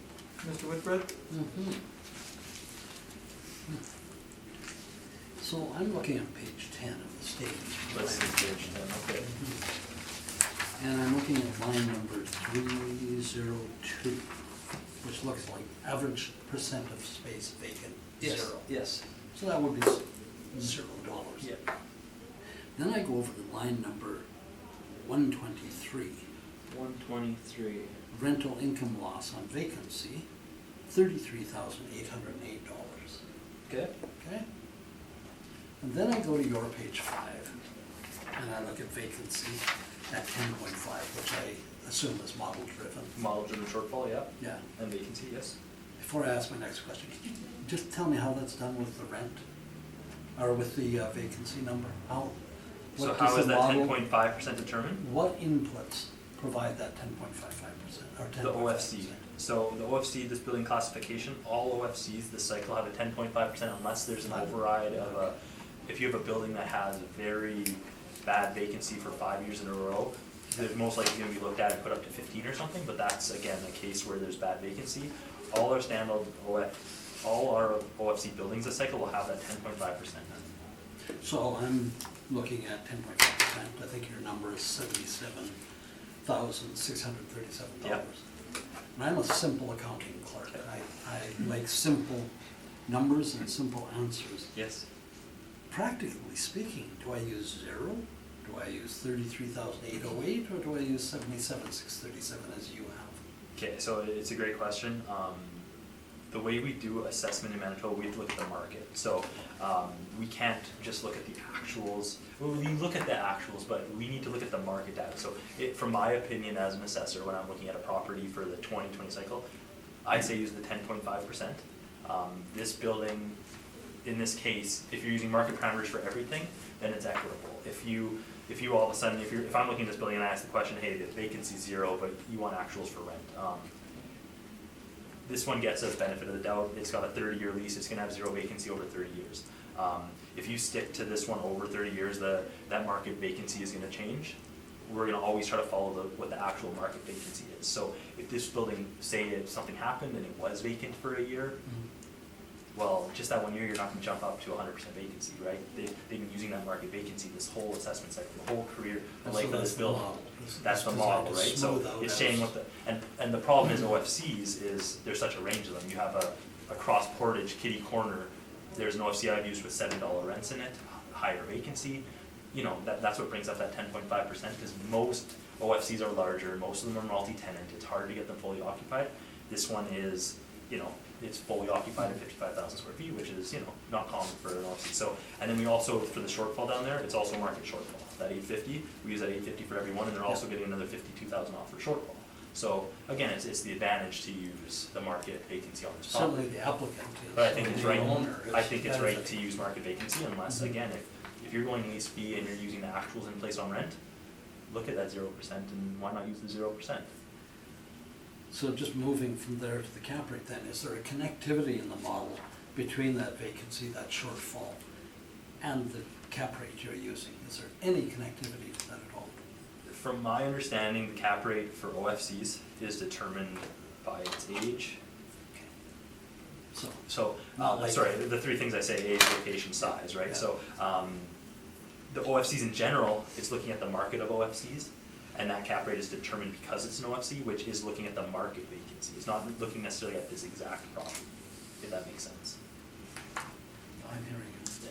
I'm trying to weigh in my mind the potential change in net income as a result of the model. Yeah. And what the impact on the assessment value is, and then obviously subsequently taxation revenue. I think I understand that, thank you. No further questions. Ms. Billinghurst? No questions. Back on the cap rate. You've told us what the basic factors, the three factors that really sort of compel what the cap rate is. This is a building, it's a fair-sized building, single tenancy. A potential buyer, does he look at this building and think that it's got less than average risk because he's got a tenant in there for quite some time, no vacancy? Or does he look at it and say, this is higher risk because, wow, this place, you know, if they break that lease, they're toast, I got a big empty building. Which way does a potential investor, buyer look at a building like this? Well, from what I've seen so far, I'm not one myself, but I've heard from appellants in my history here is, like we said, what makes OFBs greater is they have greater tenancy. They have government leases that are much more guaranteed. This is a 15-year lease? Mm-hmm. So it's a 15-year lease in place from New Direction. I imagine it's seen as a very, very safe investment. It's, they obviously put some work in. They did a full tenant fit up to get this tenant. It's a step-up lease, so you see that lease going up over the years. It's kind of, you're taking a chance that those step-ups are gonna match the market, right? You're taking a 15-year guess, or, you're hoping you're on the right side of it. But, are these leases commonly broken? I don't know. I don't think so. I think it would be expensive to break a 15-year lease. So I think it's seen as a good thing, and Okay. helps the cap rate. Mr. Newman? So, a couple of issues, the square footage. The assessor at 58,400, we're at 55,179 based on the lease in place. The rental rate, the assessor is at $12.66 a square foot. We are at $11.50 a square foot. So let me talk about that for a moment. At page 2 of the text of our material, I point you to a number of leases in the area, 471 Portage, and remember I showed you that spreadsheet earlier of that property occupied substantially by the University of Winnipeg with a number of leases at $11.50 a square foot. 570 Portage at $11 a square foot for 2,500 odd square feet. 260 St. Mary's Avenue at $12 a square foot for 22,000 square feet. And 1,200 Portage. 1,200 Portage is sort of at the foot of Aaron and Wall in that area on the south side of the street. $10 at 13,653. 260 St. Mary in the downtown core, arguably somewhat better located from that perspective. Of course, with large leases, you tend to get economies of scale, and that tends to suggest a lower rent. I will observe, but only for purposes of observation, that the landlord paid a bunch of money, $55 a square foot, to get this tenant in place. I'm not asking for a reduction of the base rate, but I'm just pointing out that in many ways they bought this tenancy. So I'm suggesting ultimately that $11.50 a square foot is an appropriate rental rate to use because it's reflective of market. We've got the non-recoverable expense issue, and then we can talk about the capitalization rate. In my materials, at tab 4, I've got the calculation for 570 Portage, which we've talked about earlier today, at 8.15%. I've got the calculation for 471 Portage at 8.15%. These are all Cs. I understand that this one is somewhat younger in terms of its age than the other two. And one could argue that that ought to, or perhaps ought not to, make any difference in terms of the cap rate. But from my perspective, this property, it's on the periphery of downtown, so let's talk about the question you asked, Mr. Boreski. Will the buyer think that this is better because it's a single tenant, or will it be riskier? And I guess the answer would be, it all depends who your tenant is. If I got the Government of Canada, if I got the province of Manitoba, if I've got one of the big 5 banks, I'm a happy guy to give them my whole building, and I'm comfortable that the checks will come in every month. On the other hand, one of the benefits sometimes of having a multi-tenant building is, as we talked about earlier in the context of one of the other properties, is when a tenant goes down and you take a hit, you don't take that big a hit, and you're covered off to some extent by your other tenancies. This is not a government tenant. This is a nonprofit organization. It's a social service agency. There are many of them out there in the world.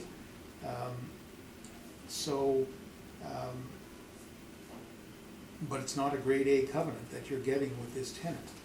So, when the capitalization rate gets moved down, and it's at 7.65, I'm not sure exactly why it's at 7.65 compared to some of the 8.15s. What I've done is I've ultimately set the capitalization rate at 8%, somewhat higher than the assessor. I don't view the covenant and the strength of this tenant as being certainly at a government level, as I've said, and for that reason I would put the capitalization rate somewhat higher, and then I would look for the value on the building of $5,986,000.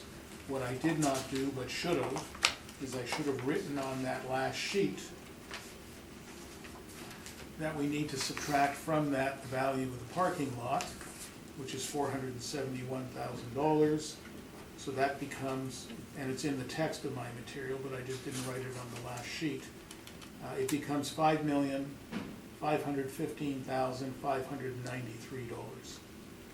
Subject to questions, those are my submissions. Mr. Assessor. My only question is regarding your capitalization rate comparables here. We're at 7.65. You said 471 Portage is a very similar building, has a capitalization of 8.15. You would agree that 471 Portage was built in 1964, and our building was built in 1978 with we give an effective age after the tenant fit ups with 1986, correct? Correct, certainly for the second part after the tenant fit-ups. Thank you. And then 570 Portage was built in 1962, and our subject was, again, built in 1978. Yes, So we're looking at a newer building. yes. Okay, thank you. That's all my questions. Mr. Whitbread. No questions, thank you. Ms. Dillinger? No questions. Same here, since you answered the question I was going to ask you, which I previously asked you. We'll move on to 120 Maryland.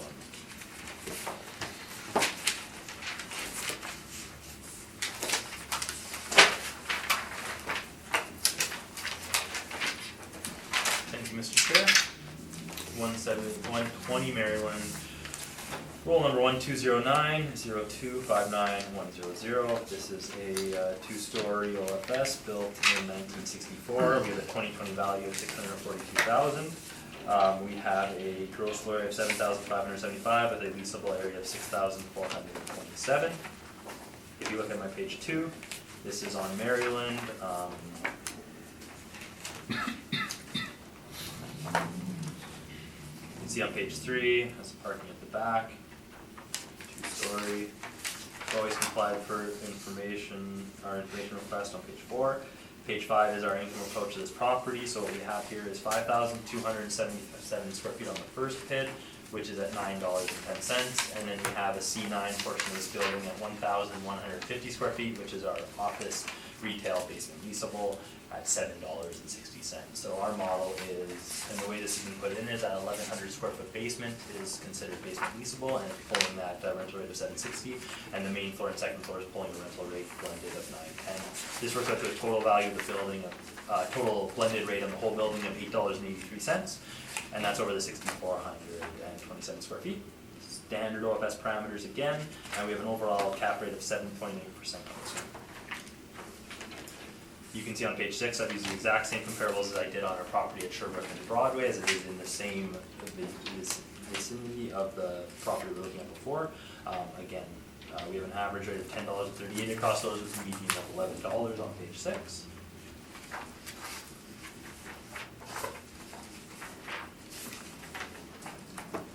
You can see on page 10, this property is, so it does have a full lease in place for the whole building. The total leasable area is 6,426, which is what we're reporting, I believe, yes. And then we have, so they're receiving a rental income of $49,985, which works out to a 10-year lease. It's a 10-year lease in place for $777 a square foot. So that's what the owner is actually receiving on this property. And it also includes a note that this includes 1,150 square feet in the basement. So that's when I'm doing the blended rate over that 6,426. That 10-year lease is for $777. Our model is a blended rate of 883.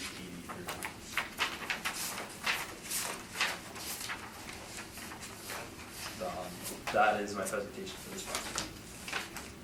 Mr. Newman? So,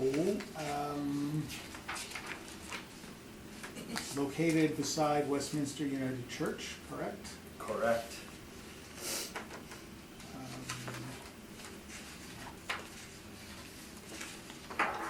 Your comparables on page 6 are the same set of comparables we looked at in the context of 720 Broadway, correct? Correct. And so I'll just say to the board, have in mind those photos we turned the pages of, that the 88 Sherbrooke comparables are retail space. There's a lot of retail in these comps.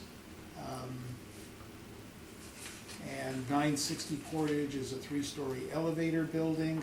No elevator in this building, correct? Correct, it's a walk-up. Yeah. And the tenant is a community organization of some kind? That's what it looks like. Yeah. So the cap rate, 7.8%. Yes. This building is a 1964 building, Yes. same as what we just talked about at 471 Portage, Yep. which gets 8.15. Yep. This one gets 7.8. Yes, it does. What do you think's doing it? What do I think is doing it? Age and size and location. So is the location, are you better to be on Portage or are you better to be on Maryland? I would, for investment purposes of having an office building, probably would want to be on Portage. Right. And does the size make it less risky or more risky? A smaller size is less risky. Okay. It's a single tenant building though. Yeah. So if you lose your tenant, you're really in the ditch. Yeah, exactly. I just mean comparing a larger size building to a 6,400 one, it's going to be less risky in my eyes. So, okay, those are my questions. Mr. Whitford? No, I'm fine, thank you. Ms. Billinghurst? I have a question and I forgot it. You're in luck. Well, I'll ask a question, and maybe you'll come back to you. Alright. Is the basement actually leasable space? There's You know- handwritten on page 10 that includes 1,150 square feet, but I don't see any windows. Yeah, when It it looks was. like a slab to me. Yeah, well, and that's, again, I've never been in this building, and, it's a good question. It's included in the lease, it could just be storage in the basement, but when we put this on, the last time it was actually in and put on the roll, it was leasable basement space, and who's ever put it on's eyes, I've seen no pictures. The basement is included, and again, it's, yeah. If it was just storage, would it be having a rent of $760? Storage would be a lower rent, so if it was just storage, often what I've had this cycle is, downtown storage at $5 is what I consider, pretty average, but, it all depends on the space. When I go into some of these types of buildings, I go down there and determine if it's leasable storage or substandard. Okay. All the questions, and then maybe Mr. Newman can be illuminating again? I can be. My understanding is that the basement is, there's a small kitchenette down there with a lunchroom. There's a washroom down there, there's mechanical, and there's storage areas.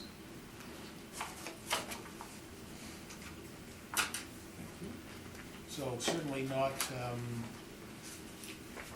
prime space that you'd want to spend a lot of time in, let me say it that way. I guess a couple of issues here. The non-recoverable expense issue again, obviously, the rental rate, and the capitalization rate. So let me just deal with the rent. The property is owned by Westminster United Church. There's a community organization that's in place as tenant. They pay a rent of, I think it's $7.76 a square foot, as we discussed. The assessor's at $8.83. This lease was put in place, as I recall, in 2016, so it's pretty recent, and I'm going to suggest it's actually 2017. October of 2017, that lease was put in place, so quite recent to the reference date. And I think when you consider the quality of the space in the basement, a bump in the rent to the $8.83 the assessor is utilizing isn't appropriate. I think the actual rent in place is appropriate. And at the last page of my brief, you can see it creates gross potential income of just under $50,000 compared to the assessor at $56,761. The other issue is the capitalization rate. This building, from an investment perspective, I don't see it as being a quality investment. I don't see why the buildings on Portage get 8.15 and this one gets a 7.8. I mean, I understand the model does it, and I understand it's likely driven by size and if its location as well. As the assessors acknowledge, Portage is a better location for an office building. So I think the cap rate should be at 8.15, and that brings us to a value of $508,000, and those are my submissions.